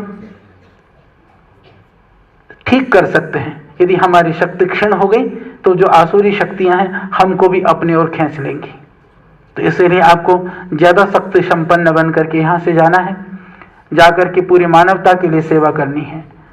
जीवन निर्वहन के लिए किसी भी काम को आप करेंगे, परंतु योग और साधना और आध्यात्म एक ऐसी चीजें हैं जिनको करने से पहले हमारा कल्याण होता है। आप जाकर के लोग को योग भी सिखाओगे तो योग सिखाने के लिए तो योग करना पड़ेगा। योग करोगे तो आपका शरीर तो अपने आप ठीक रहेगा। तो यह विधा है कि हम दूसरों को देते हैं, परंतु स्वयं कल्याण पहले अपना होता है। तो ये ऋषियों की अद्भुत देन है कि हमको ऐसी चीज, इसीलिए विद्या को कहा कि देने से विद्या की वृद्धि होती है। शास्त्र के विषय में, विद्या के विषय में तो हम ऐसा जानते हैं, परंतु योग के विषय में तो उससे भी ज्यादा वृद्धि होती है। तो आप पूरी निष्ठा के साथ, पूरी दृढ़ता के साथ, पूरी तन्मयता के साथ अपने लक्ष्य को पाने के लिए यहाँ का एक एक पल, एक एक क्षण, यहाँ बहुत सारी विविधताएं हैं कार्यों की। यहाँ सिर्फ आपको गुरुजन पढ़ाएंगे, आप पढ़ेंगे, इतना ही नहीं है। यहाँ जड़ी बूटी उद्यान भी है, यहाँ पर जैसे बढ़िया संगीत भी आप सीख सकते हैं, यहाँ पर कर्मकांड भी सीख सकते हैं, यहाँ पर यज्ञ के भी आप अनुष्ठान आदि के लिए आप सीख सकते हैं। शास्त्र पढ़ने हो, स्वाध्याय करने हो, नई नई चीज़ों को जानना हो तो बहुत कुछ जान सकते हैं। आपके पास समय थोड़ा है पर जानने को बहुत कुछ है, तो जितना भी आप अपने झोले में भर सको यह आपके लिए सौभाग्यशाली बनेगा, इसमें कोई संशय नहीं है। तो अपने जीवन को उन्नत बनाने के लिए आगे बढ़िए। और ये भी हमारी भारतीय संस्कृति की विशेषता है, क्योंकि यहाँ पर जो आपको सिखाया जाता है, अब जैसे श्रद्धेय कुलाधिपति महोदय आपको संकल्प करा रहे थे, संकल्प कराते समय एक बड़ी सी बात उन्होंने कही, आप लोगों ने सिर्फ अभी उसको दोहराया पर उसका बहुत बड़ा अर्थ है। मैं कभी कभी सोचता हूँ ये क्योंकि उपनिषदों के वाक्य हैं जितने भी इन्होंने अभी संकल्प करवाए हैं आपको, इसके अंदर इन्होंने कहा यान्य अस्माकम सुचरितानी तानी तो ये पाषाणी नो इतराणी। ये बहुत बड़ी बात है। हमारे ऋषियों ने, हमारे महर्षियों ने प्राचीन काल में जब विद्या पढ़ने के बाद में 12-12 साल, अभी तो आप 12 महीने के लिए भी नहीं हो, कहीं तो 6 महीने के लिए हो, वो 11-11 साल तक तो गाय चराने में लगा देते थे। जा बेटा गाय चरा कर लिया, 50 गाय दे दी, लेके आ 1000 बना करके। तो वो इस भाव में गुरुजी हमको दीक्षा देंगे, गुरुजी हमको शिक्षा देंगे, गुरुजी हमको विद्या बताएंगे, वो विद्यार्थी लगा रहता था। इस तरह से तप के द्वारा उन विद्याओं को, उन शिक्षाओं को पाने का हमको मौका मिलता था प्राचीन काल में। अभी सौभाग्य है कि वो आध्यात्मिक विद्या भी आपको सहज रूप से प्राप्त होती है। तो वही उक्ति को अभी यहाँ पर संकल्पित, आपको संकल्प दिलाया गया कि 12-12 साल पढ़ने के बाद में भी वो तप करने वाले ऋषि भी लास्ट में ये कहते थे, बेटा तुम मेरे पास रहे हो, इतना समय हो गया तुमको मेरे साथ रहते हुए, प्रातः काल से सायंकाल तक तुम मेरी गतिविधियों को जानते हो, मेरे विचार को जानते हो, सब कुछ जानते हो, पर ध्यान रखना यदि मेरे जीवन में, मेरे आचरण में, मेरे व्यवहार में कहीं कोई कमी दिखाई दी हो, कोई त्रुटि दिखाई दी हो तो उसको लेकर के मत जाना, उसको छोड़ करके जाना। ये भारतीय ऋषि ही कह सकता है, भारतीय ऋषि परंपरा ही कह सकती है। अन्यथा आज जहां धर्म के नाम पर, संप्रदाय के नाम पर जो एक संघर्ष है, चारों तरफ कहीं ना कहीं विकृतियां हैं, वहां पे तो बाबा वाक्यम प्रमाणम होता है कि जो हमने कहा वही करना। ये ऋषि संस्कृति नहीं कहती है, वो कहती है कि सत्य के पथ पर बढ़ते हुए, सत्य का आचरण करते हुए तुमको सत्य का और भी रहस्य का बोध हो जाए तो दुनिया को दे देना, परंतु दोष को लेकर के मत चलना। क्योंकि चींटी यदि नमक डली को मुंह में लेकर के मिस्र के पहाड़ पर भी चढ़ जाए, कभी मिठास की अनुभूति वो नहीं कर सकती है। इसी तरह से हम नमक की डली मुंह में लेकर के मिस्र के पहाड़ पर चढ़ने वाले न बन करके, मिस्र के पहाड़ पर भी चढ़ना है तो मिस्र की डली का ही स्वाद का ही हमको ज्ञान हो, इस भाव से आगे बढ़ना है। आज मकर संक्रांति का बहुत पावन पर्व है। अब हमारे सूर्य जो भास्कर हैं अब उत्तरायण को जा रहे हैं। उत्तर आपकी वृद्धि हो। उत्तरायण की इसलिए भी बहुत महत्ता है क्योंकि हमारे यहाँ देवयान भी कहा गया है। उत्तरायण को देवयान इसलिए कहा गया, कहते हैं कि जैसे भीष्म पितामह ने देह का त्याग भी उत्तरायण की प्रतीक्षा वो करते रहे, उसको ज्यादा पुण्य माना जाता है। तो आप पुण्यशाली हो, पुण्य विद्या के अर्जन के लिए पुण्य तिथि में, पुण्य प्रारंभ में आप लोग कर रहे हैं। तो आज इस मकर संक्रांति के पावन पर्व की भी बहुत सारी आपको शुभकामनाएं। मैं सोच रहा था कि आयुर्वेद में कहीं कुछ लिखा है क्या इसके लिए, मकर संक्रांति के लिए। एक आते आते मैंने फिर एक श्लोक देखा था सुबह सुबह, तिलस्नायी तिलोद्वर्ती तिलो होमी तिलोदकी तिल भुक तिल दाता च षट तिला पापनाशना। कि आयुर्वेद के हिसाब से भी तिल की बहुत महत्ता है। तो आज का जो पर्व है वो तिल सेवन का पर्व है। कहते हैं आज तिल से स्नान करें, तिल का उबटन करें, तिल का हवन करें, तिलोदक से जो है अपना पवित्रता करें, तिल का सेवन करें और तिल का दान करें। इस तरह से यदि सठ जो तिल का प्रयोग करते हैं 60 रूपों में, वह पाप के ये नाशक के कारण बनते हैं। इसका अर्थ यही है कि तिल बहुत अद्भुत है, दिव्य है और इस ऋतु में तिल का सेवन पूरे वर्ष भर रोगों को बचा करके रखने वाला है। और वह हमारे जीवन में विविध तरह के बीमारियों से और व्याधियों से बचाने वाला है, हमारे ऋषियों को पता था। और वैसे भी लोक व्यवहार में भी कहते हैं, बोले आज क्या करना है, बोले आज तिल तेल और तूल इसका दान करना है, क्योंकि तिल से शक्ति मिलेगी। तेल घृतम वही आयु, जो स्निग्धता है, तेल से उसकी आयु की वृद्धि होगी। और तूल का मतलब होता है रुई, यानी कि रजाई, तो रजाई से ठंड से बचेंगे। तो यह आज का पर्व है, तो हम लोग उसका दान भी करने का दिन है, उसका प्रयोग भी सही ढंग से करें तो वह जीवन के लिए बहुत उपकारी होता है। आप सबको हमारी बहुत शुभकामनाएं, बहुत बधाइयाँ, भगवान से बहुत बहुत प्रार्थना, क्योंकि उसमें लिख रखा था 10 मिनट हो गए मेरे, वो लिस्ट बना रखा था पहले आते ही, वो कार्यक्रम मैं देख रहा था तो 10 मिनट हो गए। तो कभी भी पतंजलि योगपीठ भी आपका है, पतंजलि विश्वविद्यालय भी आपका है और हम भी आपके हैं। संस्थान अलग अलग हैं, विचार और भाव एक हैं, उसमें कोई भेद नहीं है। अहरनिश प्रयास है और भारतीय संस्कृति और परंपरा के लिए देखो, श्रद्धेय स्वामी जी के पुरुषार्थ से आज योग का तो एक बहुत बड़ा मार्केट बन गया है। ये भी क्योंकि कल रोजी रोटी के लिए भी तुम्हारे लिए बड़ा मार्केट तैयार है। हमारे पास तो इतना योगाचार्य मांगते हैं कि तो संख्या ही कम पड़ती है। यहाँ से देव संस्कृति विश्वविद्यालय के पढ़े हुए कई आपके आचार्यगण हमारे यहाँ पढ़ाते भी हैं। तो एक दूसरे के पूरक हैं हम सबको मिलकर के ऋषि सत्ता, गुरु सत्ता और हमारी सनातन सत्ता को हमको स्थापित करना है। इसके लिए हम सबको काम करना है। तो कभी भी कोई भी बात होगी तो हम तैयार हैं सततः, क्योंकि अब हमारे लिए चिन्मय मेरा भाई है तो डॉक्टर साहब तो बापू हो गए, तो इसीलिए वो गुरु सत्ता भी यहाँ पर है, भाई भी यहाँ पर है, तो मेरे लिए कोई वो नहीं है। तो हम सब उस मूल्य और आदर्श के लिए जागृत हैं। तो सभी लोग हम आगे बढ़ें और बहुत अच्छा देश और बहुत अच्छी दुनिया बनाएं, क्योंकि पतंजलि योगपीठ भी बहुत सारे कार्य कर रहा है। विशेष करके गुरुजी ने बहुत सारे साहित्यों का सर्जन किया। ये आप लोगों का सौभाग्य है कि उसका स्वाध्याय और पठन पाठन करने का आपको मौका मिल रहा है। हम एक प्रयास कर रहे हैं साहित्य सर्जन के साथ साथ में, डॉक्टर साहब जितने भी जो पांडुलिपियां थी, विशेष करके योग और आयुर्वेद से संबंधित, जिनके ऊपर जो 1500 साल पुराने ग्रंथ थे, इतस्ततः जो बिखरे हुए थे, पांडुलिपि का पठन कठिन होता है संस्कृत की दृष्टि से। हमने एक छोटी सी टीम बनाई है, तो उस कार्य को भी हम बहुत बड़े स्तर पर कर रहे हैं, क्योंकि जो हमारी जो ताकत है, हमारी जो विद्या है, वह दुनिया को पता नहीं है। यदि आपके घर में आप चाहे कितने भी बेशकीमती आप चीजों को रख रहे हो, आपके पास हीरे जवाहरात हों, यदि आपको उसका पता नहीं है तो वो तो फिर कांच के टुकड़े हैं, वो पत्थर हैं। तो जो ये विद्या है, योग विद्या, ये आध्यात्म विद्या, ये रत्न है, ये हीरा है, ये हमको भी पता होना चाहिए। और दुनिया को तो फिर जब हमको बोध होगा, कभी कभी क्या होता है कि जब संस्कृत पढ़ने की बात आती है या हमारी संस्कृति और परंपरा से जुड़ने की बात आती है, हमारे अंदर कहीं हीनता आ जाती है। हमको लोग क्या कहेंगे, बड़ी लोग दुनिया एडवांस है, बड़े मॉडर्न है, हम तो थोड़ा धोती धाती पहन के ऐसे ही घूम रहे हैं, तो लोग क्या सोचेंगे। कभी कभी कई लोगों से मैं पूछता हूं तो कहीं कहीं वो चीज आ जाती है। मैं कहता हूं कि हम सौभाग्यशाली हैं, हमारे अंदर वह सामर्थ्य है कि हम उनको भी धोती वाले बना सकते हैं, पर हम धोती वाले हैं तो हमको धोती में ही रहना है। ये सामर्थ्य होनी चाहिए।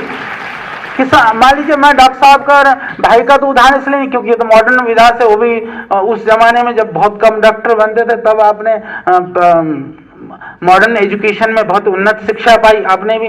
मैं तो कम से कम आप लोगों के लिए एक आदर्श बन सकता हूं। हम तो गुरुजी के परंपरा के हैं भाई, वो परंपरा में दूसरे जाके वापस लौट करके आए, वो उनकी महानता है। हम तो उसी परंपरा के हैं। लोग कहते हैं संस्कृत पढ़ के क्या हो सकता है। मैंने कहा संस्कृत पढ़ करके आज मेरे पास IIM के और जो है IIT के बड़े बड़े धुरंधर लोग हैं, उनको चलाने का काम संस्कृत पढ़ने वाला करता है। संस्कृत को पढ़ के ये होता है। आज तक दुनिया की MNCs नहीं हिली, हिंदुस्तान की कंपनियों को MNCs ने, बड़ी बड़ी कंपनियों ने कभी कुछ समझा नहीं। उनको लगता था कि ये तो बस बड़े पेड़ में उगने वाले छोटे छोटे पौधों की तरह से पनपने नहीं दिया। यदि आज HUL और बड़े बड़े कंपनियों में यदि उनके मुख्य एजेंडा होता है, चर्चा का कोई विषय होता है कि पतंजलि को कैसे रोकें, तो इन MNCs को उखाड़ने का काम भी इन्हीं संस्कृत और आध्यात्म विद्या को पढ़ करके किया जा सकता है। तो यह काम पतंजलि योगपीठ कर रहा है। तो यही कार्य को आपको भी करना है। आगे बढ़ करके बहुत कुछ आप कर सकते हैं। बस आत्मविश्वास को, पूरी विश्वास को कमजोर मत पड़ने देना। विश्वास कमजोर नहीं होगा, बाकी काम तो अपने आप हो जाएगा, चिंता करने की कोई बात नहीं। बहुत बहुत धन्यवाद।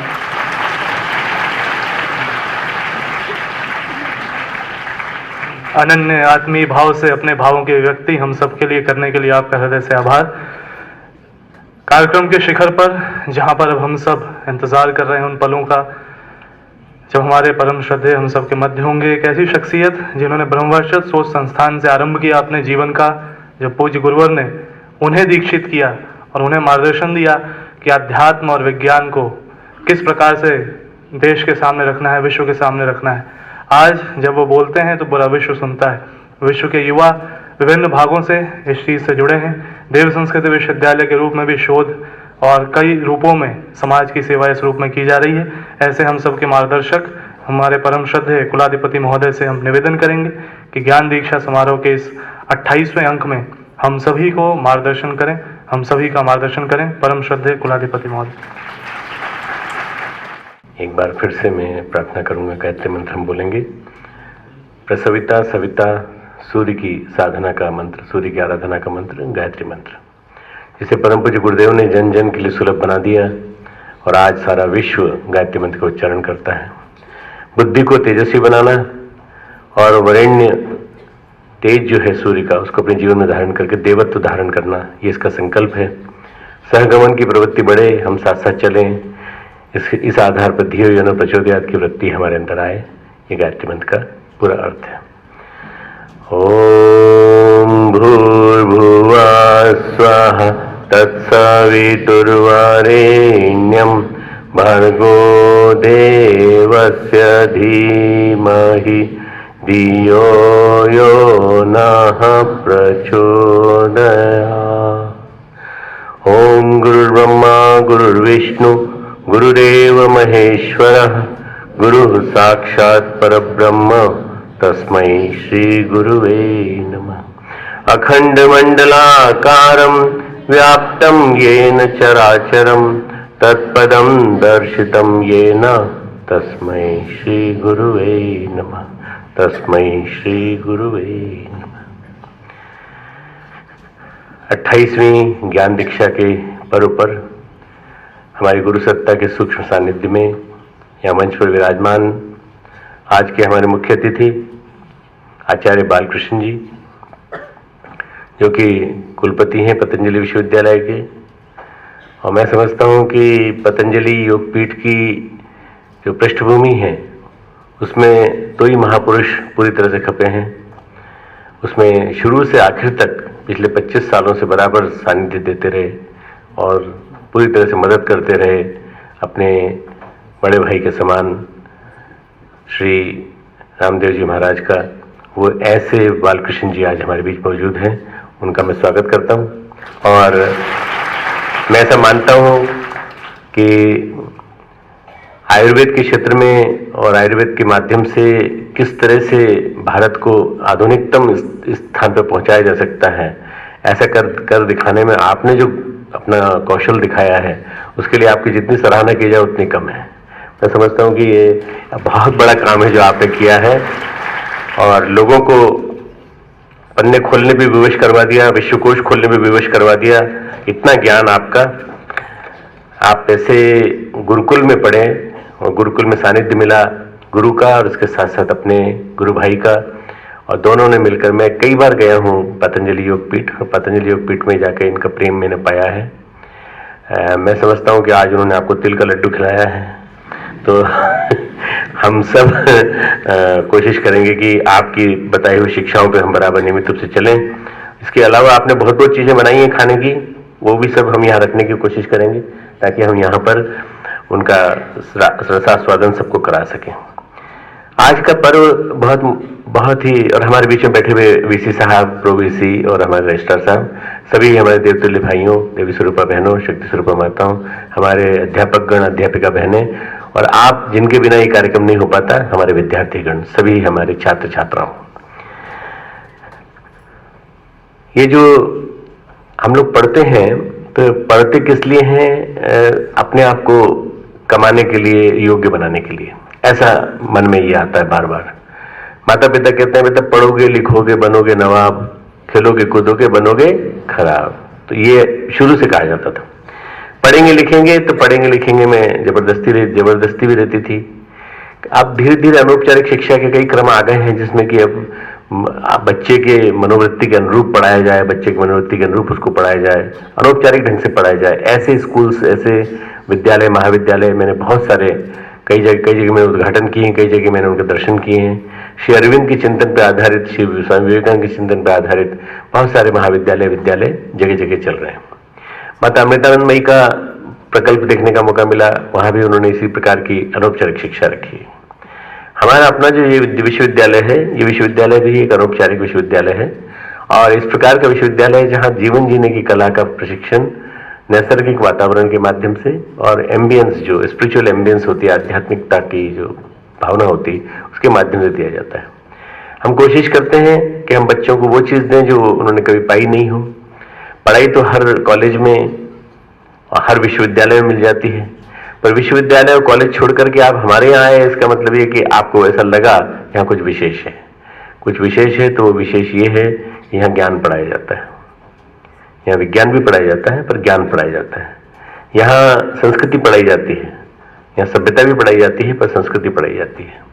मूलतः यहाँ पर जो सही अर्थों में सिखाया जाए तो वो पढ़ाया जाता है जो अध्यात्म विज्ञान है, अध्यात्म का मूलतः ज्ञान है। यहाँ हम लोग जो जिस स्थान पर बैठे हैं, इस स्थान पर निरंतर तप हुआ है, निरंतर जप हुआ है। वायुमंडल में भी खूब वाइब्रेशंस हैं। आपको मालूम होगा पीछे ही हिमालय है और गंगा हमारे नज़दीक से निकलती है, इसलिए बड़ा वातावरण बड़ा शुद्ध है, निर्मल है। सौभाग्य से किसी को मौका मिल पाता है। मैं बाहर जाता हूँ, मुझे न जाने कितने लोग मुझसे कहते हैं कि डॉक्टर साहब कोई हमें पास में कोई ज़मीन मिल सके या कोई ऐसा हो तो हम वहीं रुकें, वहीं ठहर सकें, ऐसी जगह बताइए, या हमारे बच्चे पढ़ सकें, ऐसा कोई वातावरण बन सके, ऐसा बनाइए। विद्यापीठ के साथ एक हॉस्टल बना दीजिए ताकि विद्यापीठ में हमारे बच्चे पढ़ सकें। गंगा का सानिध्य ऐसा कहीं नहीं मिलेगा जो यहाँ मिलता है। आप सब जो आए हो, मैं आप सबको बधाई देता हूँ। आपने चुना हमारे विश्वविद्यालय को, आप बधाई के पात्र हैं, क्योंकि आपके अंदर एक संकल्प जागा और ये संकल्प ही महात्मा को महान बनाता है। गीता में एक श्लोक आता है, मनुष्यानाम सहस्त्रेषु कश्चित् यतति सिद्धे। हजारों लाखों करोड़ों मनुष्यों में कुछ हजार मनुष्य होते हैं जो सिद्धि की प्राप्ति के लिए प्रयास करते हैं। सिद्धि क्या है? यतताम सिद्धा नाम कश्चिन माम वेत्ति तत्वतः। उन सिद्ध पुरुषों में जो सिद्धि प्राप्त करते हैं उनमें से कुछ ही लोग होते हैं जो मुझे तत्व से जान पाते हैं। मुझ परमात्मा तत्व को जानना इतना आसान नहीं है। उस परमात्मा तत्व को जानने के लिए आपको बहुत तपस्या करनी पड़ेगी, बहुत सोच समझ के एक छुरे की धार पर चलना पड़ेगा। क्षुरस्य धारा निष्ठा दुरत्या दुर्गम पथम तत्कवियो वदन्ति। छुरे की धार पर चलने के समान है ये रास्ता। ऐसा आसान रास्ता नहीं है अध्यात्म का रास्ता। ऐसे ही चल दिए, एडमिशन ले लिया, हम आध्यात्मिक हो गए, हम धार्मिक हो गए, ऐसा नहीं। ये बहुत ही बड़ा एक प्रगति के पथ पर ले जाने वाला ऐसा रास्ता है जिस रास्ते पे चलने के लिए संकल्पित होना पड़ता है और उसके बाद फिर आचरण में अनुशासन मानना पड़ता है अपने गुरुजनों का, जो अभी मैंने दीक्षा में संकल्प कराया। श्री कृष्ण अर्जुन हमारे लिए आदर्श शिक्षक और आदर्श गुरु और आदर्श शिष्य हैं। वो कहते हैं तत्विद्धि परिपातेन परिप्रश्नेन सेव्या। तत् यानी उस ज्ञान को प्राप्त करना है, विद्धि जानना है, परिपातेन साष्टांग प्रणाम करके, परिप्रश्नेन जिज्ञासा के द्वारा प्रश्न पूछकर, सेव्या निष्कपट भाव से सेवा करते हुए उनको कोई हाथ पांव नहीं दबवाने आपके। सेवा का मतलब है उनके बताए हुए बातों को जीवन में उतार के काम करना उनका। सेव्या उपदेशन्ति ते ज्ञानम, तुझे उपदेश देंगे वही लोग महापुरुष। ते ज्ञानम ज्ञानिनः तत्वदर्शिनः, वो ज्ञानी तत्वदर्शी महापुरुष तुझे उपदेश देंगे। ये जो श्लोक है बहुत बढ़िया लगता है मुझे मित्रों। मैं कई जगह इसको बोलता हूँ और कई जगह इसके माध्यम से अपने लेक्चर शुरू करता हूँ और इसी से कहता हूँ कि हमारी शिक्षा और दीक्षा जो है जब तक दोनों मिलेंगे नहीं तब तक हमारी शिक्षा समग्र नहीं होगी, हमारी शिक्षा पद्धति पूरी नहीं होगी। शिक्षा के साथ दीक्षा का मिलना बहुत जरूरी है, विद्या के साथ अविद्या का मिलना बहुत जरूरी है, और हमारे ज्ञान के साथ विज्ञान का मिलना बहुत जरूरी है। हमारे सभ्यता के साथ संस्कारिता सुसंस्कारिता का मिलना बहुत जरूरी है। ये सब मिले जुले हुए स्वरूप के माध्यम से ही हम सीख पाएंगे कि हमारा जीवन कैसा होना चाहिए। पश्चिम ने ज्यादा जोर दिया शिक्षा पर, हमने भी शिक्षा पे जोर दी। हमारे यहाँ भी मैकाले की पद्धति, शिक्षा पद्धति, इंग्लिश का पूरा बाहुल्य है, इंग्लिश का वातावरण है। धीरे धीरे लोगों को लगा कि नहीं, हम गलत चले गए, गलत दिशा में चले गए, तो अब संस्कृत सीखने की होड़ मची हुई है। जगह जगह संस्कृत के विद्यालय खुल रहे हैं, जगह जगह संस्कृत पढ़ी जा रही है। और इसके अलावा अब बड़े बड़े विश्वविद्यालयों में, विदेश के विश्वविद्यालयों में संस्कृत सीखने की एक होड़ लगी हुई है।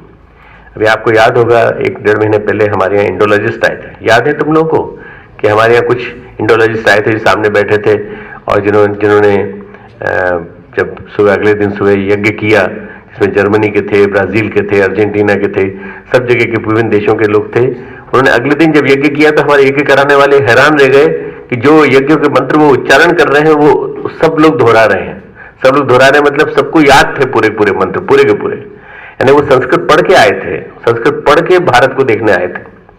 हम बिना किसी प्रक्रिया को जाने, बिना किसी परंपरा को जाने, बिना किसी विधि विधान को जाने दूसरे देश पहुंच जाते हैं और अपनी बात थोपने की कोशिश करते हैं। आप पहले देखिए कि आप वहां के पैटर्न को समझ पाए कि नहीं।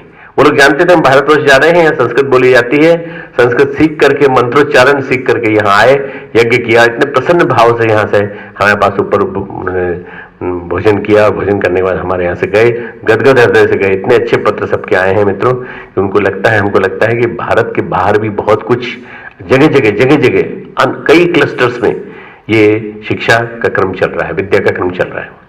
शिक्षा और विद्या दो अलग अलग चीजें हैं। शिक्षा हमें पैसा कमाना सिखाती है। शिक्षा की अतिवादिता जब हो जाती है तो शिक्षा हमें ब्रह्म राक्षस बना देती है। जैसे आज बन रहे हैं, IAS कर रहे हैं, PCS कर रहे हैं, जो विभिन्न प्रकार के IIM के डिग्री लेकर आगे बढ़ते चले जा रहे हैं। कुछ को सद्बुद्धि आ जाती है तो इधर आ जाते हैं, पर कुछ को नहीं सद्बुद्धि आती है तो ऑफिसर बन जाते हैं, बड़े बड़े ऑफिसर बन जाते हैं, पैसा खूब कमाते हैं और मेरे पास आके कहते हैं डॉक्टर साहब हमको 10 लाख रुपए का पैकेज मिला है। मुझे लगता है ये आदमी नहीं है मेरे सामने, ये मनुष्य नहीं खड़ा है। ये कौन खड़ा है? 10 लाख का बोरा खड़ा है मेरे सामने। इसके दिमाग में पैसे ही पैसा भरा हुआ है, 20 लाख का मिलने वाले की संभावना है। ये जो पैकेज की जो दुनिया है, इस पैकेज की दुनिया में हमें लोगों को सिखाना पड़ेगा जब तक आदमी नहीं बना उससे कोई फायदा नहीं। आदमी बनना जरूरी है। इन्हीं को 30 साल की उम्र में, 35 साल की उम्र में ऐसा रगड़ दिया जाता है, 24/7 वर्क कराया जाता है। वही 10 लाख का पैकेज इतना भारी पड़ता है कि ये सब के सब हार्ट अटैक से पीड़ित होकर बालकृष्ण जी के पास और मेरे पास आते हैं, पूरे के पूरे यही लोग। क्यों स्वीकार करेंगे कि नहीं आप? मेरे पास आते हैं, इनके पास आते हैं, कारण क्या है? क्योंकि उनके पास जीवन पद्धति नहीं है, जीवन जीने का ज्ञान नहीं है। और जीवन जीने का ज्ञान नहीं तो तनावग्रस्त हो जाते हैं और 30-32 साल की उम्र में तनावग्रस्त होकर के पारिवारिक जीवन में विशृंखलित, सब कुछ गड़बड़ा जाता है। शिक्षा अकेली बड़ी अनगढ़ होती है। शिक्षा के साथ जब तक विद्या को नहीं जोड़ा जाएगा तब तक शिक्षा और विद्या दोनों का समन्वय नहीं होगा। और विज्ञान, अध्यात्म और विज्ञान का जब तक समन्वय नहीं होगा, जब तक संस्कृति और सभ्यता का समन्वय नहीं होगा, तब तक परिपूर्णता नहीं आएगी। जीवन हमारा अधूरा है, ये मान के चलना चाहिए। इसलिए जीवन को पूर्ण बनाने के लिए हमारे उपनिषदकार ऋषियों ने बड़ी जोरदार बातें कही हैं। मैं आपके सामने 2 श्लोक रख रहा हूं मित्रों, इनको सुनिए और सुनने के बाद इनका अर्थ समझाता हूं। ये है ईशावास्य उपनिषद, जो हमारा प्रथम उपनिषद है हमारे। इसमें जो माना जाता है ईशावास्यमिदं सर्वं यत्किंच जगत्याम जगत, ये सारा संसार पूरा के पूरा ईश्वर की सत्ता से भरे पूरे थे, चाहे जड़ हो चाहे चेतन, सब। ईशावास्यमिदं सर्वं यत्किंच जगत्याम जगत तेन त्यक्तेन भुंजिता, भोग तो करो पर त्याग के साथ करो। तेन त्यक्तेन भुंजिता मां गृध, किसी के ऊपर गिद्ध की तरह से दृष्टि मत रखो, लालच मत रखो। कस्य धनम, किसी के धन के ऊपर लालच मत रखो, किसी के धन चुराओ मत। अर्थ तो ये होता है, पर चुराओ मत का अर्थ होता है केवल दृष्टि रखना भी चुराने के बराबर हो जाता है। ये जो श्लोक है इसके अंदर सारा अर्थ समाया हुआ है मित्रों। जो अगला श्लोक है इसी उपनिषद का, इसमें कुल मिला के टोटल मिला के 18 श्लोक हैं इस ईशावास्य उपनिषद में, परंतु 18 श्लोक जो हैं पूरी की पूरी जितने भी हमारे शास्त्र ग्रंथ हैं, आर्ष ग्रंथ हैं, उन सबका सार है। ये जो श्लोक है जो बोल रहा हूं, अंधम तमः प्रविशन्ति ये विद्याम उपासते ततो भूय इवते तमो यऊ विद्यायाम गुम रताः। जो मनुष्य अविद्या की उपासना करते हैं वो अज्ञान स्वरूप घोर अंधकार में प्रवेश करते हैं, और ये मनुष्य विद्या में रत हैं अर्थात ज्ञान के मिथ्याभिमान में मत हैं, उससे भी मानो अधिकतर अंधकार में प्रवेश करते हैं, अधिकतर अंधकार में प्रवेश करते हैं क्योंकि अविद्या की पूजा करते हैं। अविद्या क्या है? आज का विज्ञान, आज का विज्ञान जो कहीं किसी दिशा में नहीं ले जाता वो अविद्या है। दूसरा श्लोक है मित्रों, 11वां श्लोक है, जो मनुष्य उन दोनों को, विद्याम को, ज्ञान के तत्व को, और अविद्या को, कर्म के तत्व को, अविद्या कर्म की ओर ले जाती है, कर्म के तत्व को साथ साथ जान लेता है, वह कर्मों के अनुष्ठान से मृत्यु को पार करके ज्ञान के अनुष्ठान से अमृत को भोगता है अर्थात अविनाशी आनंदमय परब्रह्म पुरुषोत्तम को प्रत्यक्ष प्राप्त कर लेता है। विद्याम च अविद्याम च यह तद वेदो भयगुंसा अविद्या मृत्युम तित्वा विद्यामृत मश्नुते, विद्या अमृतम अश्नुते। विद्या अमृत के समान है और ये विद्या जो है यह हम सबको प्राप्त करने का प्रयास जीवन भर करते रहना चाहिए। आदमी अंतिम समय तक विद्या प्राप्त करने की कोशिश करता है, मैं सीखूं, मैं कुछ सीखूं, मुझे कुछ प्राप्त हो, और ये जीवन रूपी विद्यालय जो है हमें समय समय पर विभिन्न प्रकार के ऐसे प्रकल्प प्रदान करता है जिससे हम सीख सकते हैं। मित्रों, मैं जब क्लास लेता हूं गीता की और यहाँ पर ध्यान की, तो मैं तुमसे भी सीखता हूं। तुम्हारे जो प्रश्न मेरे पास आते हैं उन प्रश्नों को जवाब देते देते मैं भी कई बातें सीखता हूं। ये मेरा जो स्वयं का शिक्षण तुम लोगों के सानिध्य से होता है। तुम सब अभी 16-17 साल के हो, तुम्हारे अंदर हार्मोन्स अंदर उछल रहे हैं, पूरी तरह तरंगित हो रहे हैं, तुम अभी ये यौवन की पराकाष्ठा पे पहुंचने वाले हो, और ये टीनेज जो होती है उस टीनेज में तुम यहाँ से बैठ करके तुम ज्ञान की साधना करोगे और ज्ञान की आराधना करोगे, तब तुमको पता चलेगा ज्ञान कितना महत्वपूर्ण है। भगवान कृष्ण गीता में कहा है, नहीं ज्ञानेन सदृश पवित्र में विद्यते। हो सकता है गंगा जल पवित्र हो सकता है काशी विश्वनाथ का दर्शन पवित्र हो सकता है बद्रीनाथ का केदारनाथ का जाना पवित्र हो सकता है तुलसी दल पवित्र हो, पर इससे भी ज्यादा पवित्र है ज्ञान। ज्ञान से ज्यादा पवित्र धरती पे कुछ नहीं ज्ञानेन सदृश पवित्र में विद्यते। और उसके बाद वो कहते हैं, ज्ञानम लब्ध्वा पराम शांति अचिरणाति गच्छति। ज्ञान प्राप्ति के बाद इतनी ऐसी शांति मिलती है कि सारी की सारी जिज्ञासाओं को समाधान हो जाता है। वो अशांति जो आज सबसे बड़ा रोग है, आज का रोग है अशांति, आज का रोग है तनाव, आज का रोग है संसार में लिप्त होकर के संसार का बन जाना, सांसारिक बन जाना पूरी तरह से। ये आज आदमी 90% आदमी संसार में जी रहा है, 10% आदमी शायद उस यात्रा में है, भगवान की तरफ यात्रा में।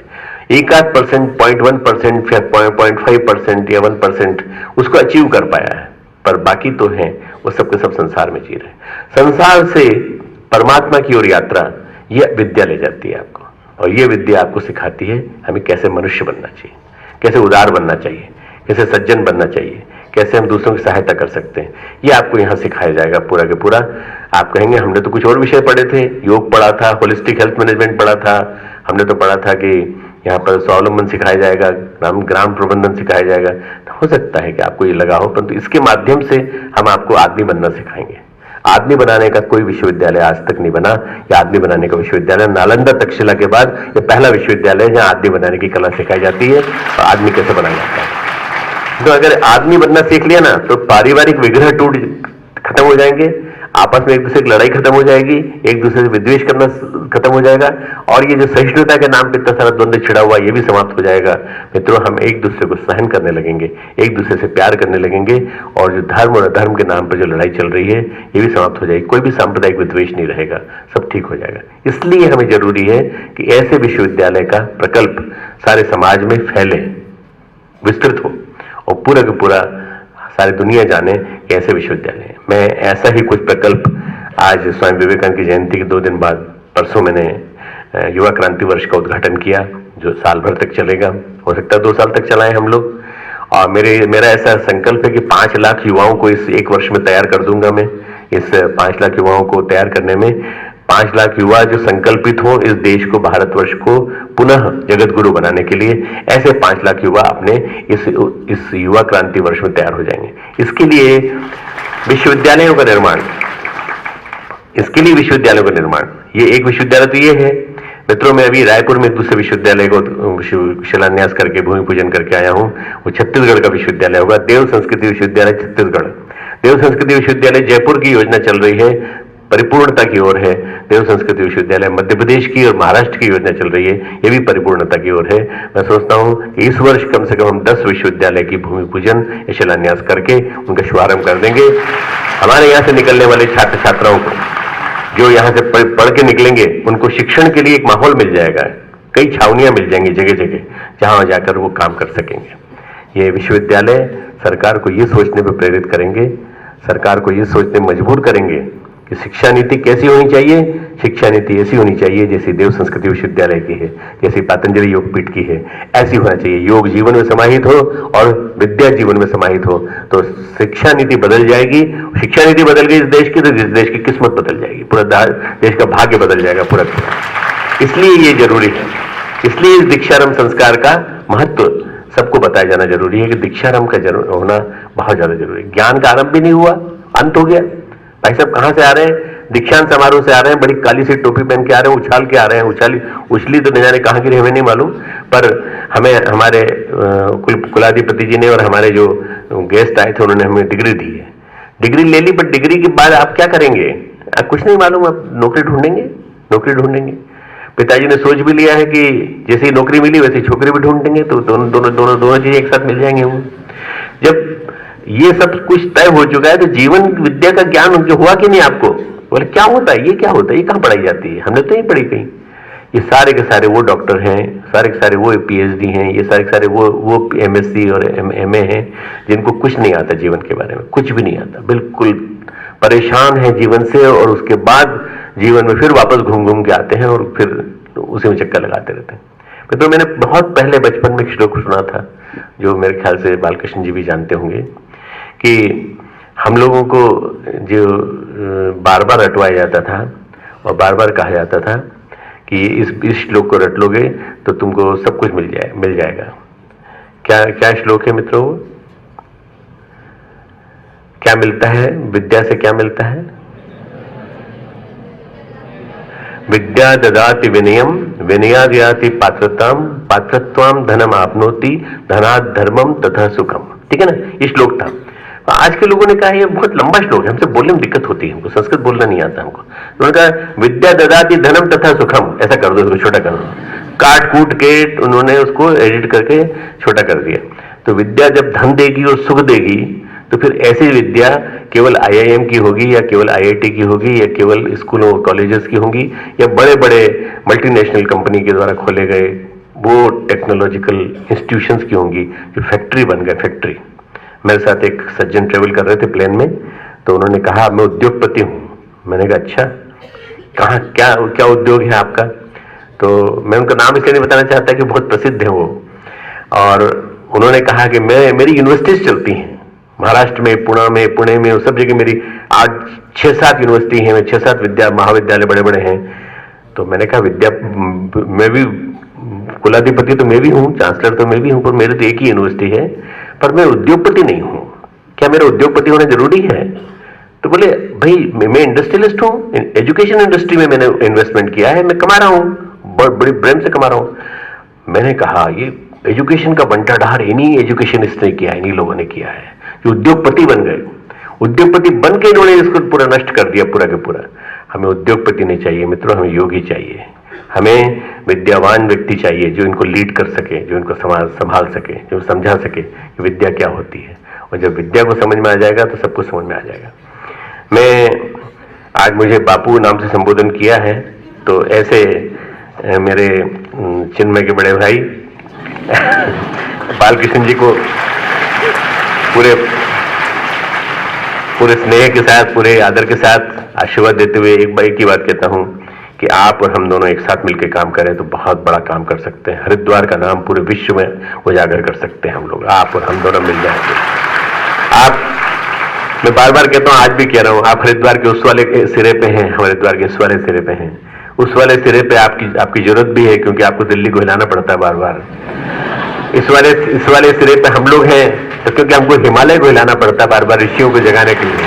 तो हम दोनों मिलकर के उत्तर और दक्षिण दोनों मिलकर के हिमालय हरिद्वार के माध्यम से, हरिद्वार के सभी संतों के सानिध्य के माध्यम से, हरिद्वार के विद्वानों के माध्यम से हम दोनों मिलकर कितना बड़ा काम कर सकते हैं, इसकी कोई कल्पना भी नहीं कर सकता। आज के इस दीक्षा समारोह में आपका आना मैं एक भगवान की इच्छा मानता हूं और मैं समझता हूं कि हम लोग मिलकर के बहुत बड़ा काम कर सकते हैं। खूब मंगल कामनाएं सबको।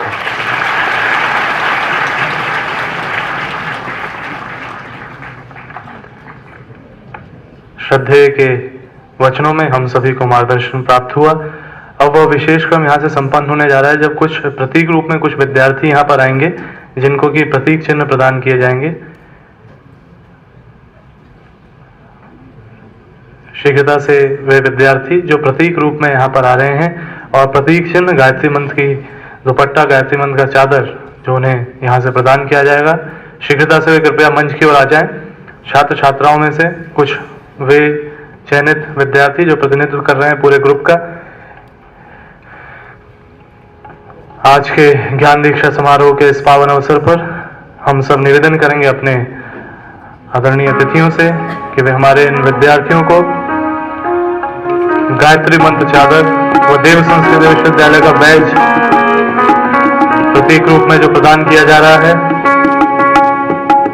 सभी विद्यार्थी जो यहाँ पर बैठे हैं हमारे परम श्रद्धेय एवं आचार्य बालकृष्ण जी एवं सभी की ओर से प्रदान किए जा रहे इन गायत्री मंत्र दुपट्टों के साथ ही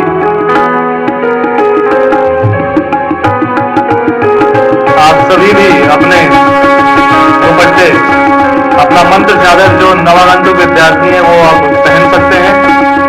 नवागंतुक सभी विद्यार्थी जिस प्रकार से यहाँ पर हमारे अतिथियों द्वारा ये देव संस्कृति की गरिमा का प्रतीक, ये अपने आप में वो प्रतीक है जो हम सभी को यह स्मरण दिलाएगा कि हम किस उच्च लक्ष्य और उद्देश्य को लेकर के आगे चलेंगे। सभी हमारे आदरणीयों से निवेदन है कृपया विमोचन के क्रम के लिए अब यहाँ से हम शुरू कर रहे हैं। सबसे पहले विमोचन होगा ज्ञान प्रभा का, हमारे हिंदी विभाग की ओर से विद्यार्थियों की अनुपम कृति, अपने आप में अखंड ज्योति के ऊपर विभिन्न निबंध लेख इसमें लिखे गए हैं। विविध रूपों से हमारे सांस्कृतिक सामाजिक लेखन की अनूठी परंपरा जो अखंड ज्योति के माध्यम से जन जन तक पहुंचाई जाती है, उसको यहाँ पर इस पत्रिका के माध्यम से पहुंचाया जाएगा। रेनोसा जो हमारा ई न्यूज लेटर है, उसके एक नए अंक को यहाँ पर समर्पित किया जा रहा है। अपने आप में ये ई न्यूज लेटर को हम सब पे सब्सक्राइब कर सकते हैं। पब्लिकेशन डिपार्टमेंट की ओर से एक अनूठी पहल, ई न्यूज लेटर रेनोसा। इसके पश्चात हमारे देव संस्कृत विश्वविद्यालय के शोध को विश्व भर में पहुंचाने वाली इंटरनेशनल जर्नल देव संस्कृति इंटरडिसिप्लिनरी इंटरनेशनल जर्नल को यहाँ पर उसके नए वॉल्यूम का विमोचन किया जा रहा है। अपने आप में ये वो पत्रिका है जिसके माध्यम से हम भी इसका सब्सक्रिप्शन कर सकते हैं और अपनी रिसर्च राइटिंग्स को इस देव संस्कृति इंटरडिसिप्लिनरी इंटरनेशनल जर्नल में भेज सकते हैं। रिसर्च एंड पब्लिकेशन सेल देव संस्कृति विश्वविद्यालय द्वारा।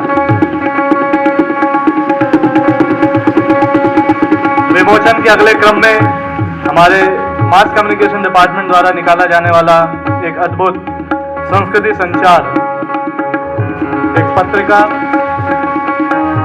जिसका यहाँ पर विमोचन किया जा रहा है। ये 9 वर्ष का अंक है।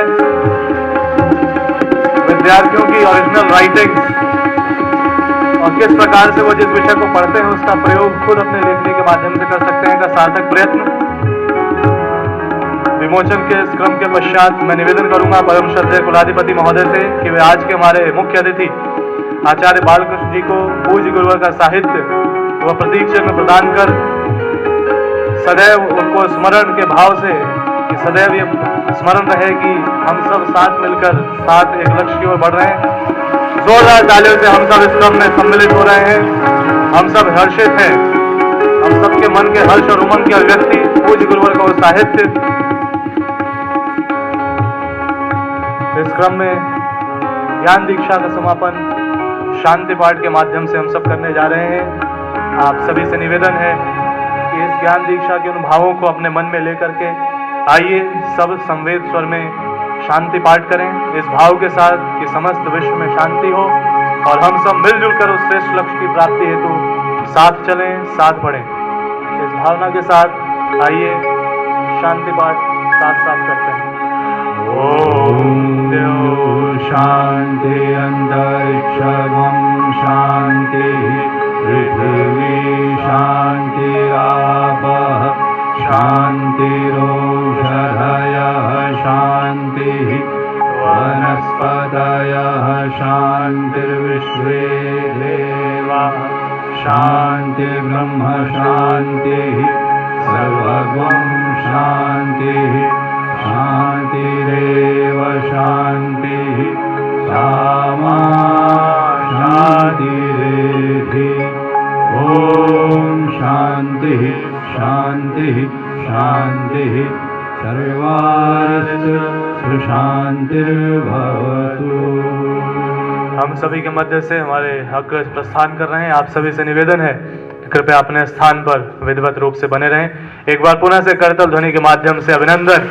इस ज्ञान दीक्षा समारोह के 28वें अंक का यहाँ पर समापन हो रहा है, लेकिन एक नई शुरुआत हम सबके जीवन की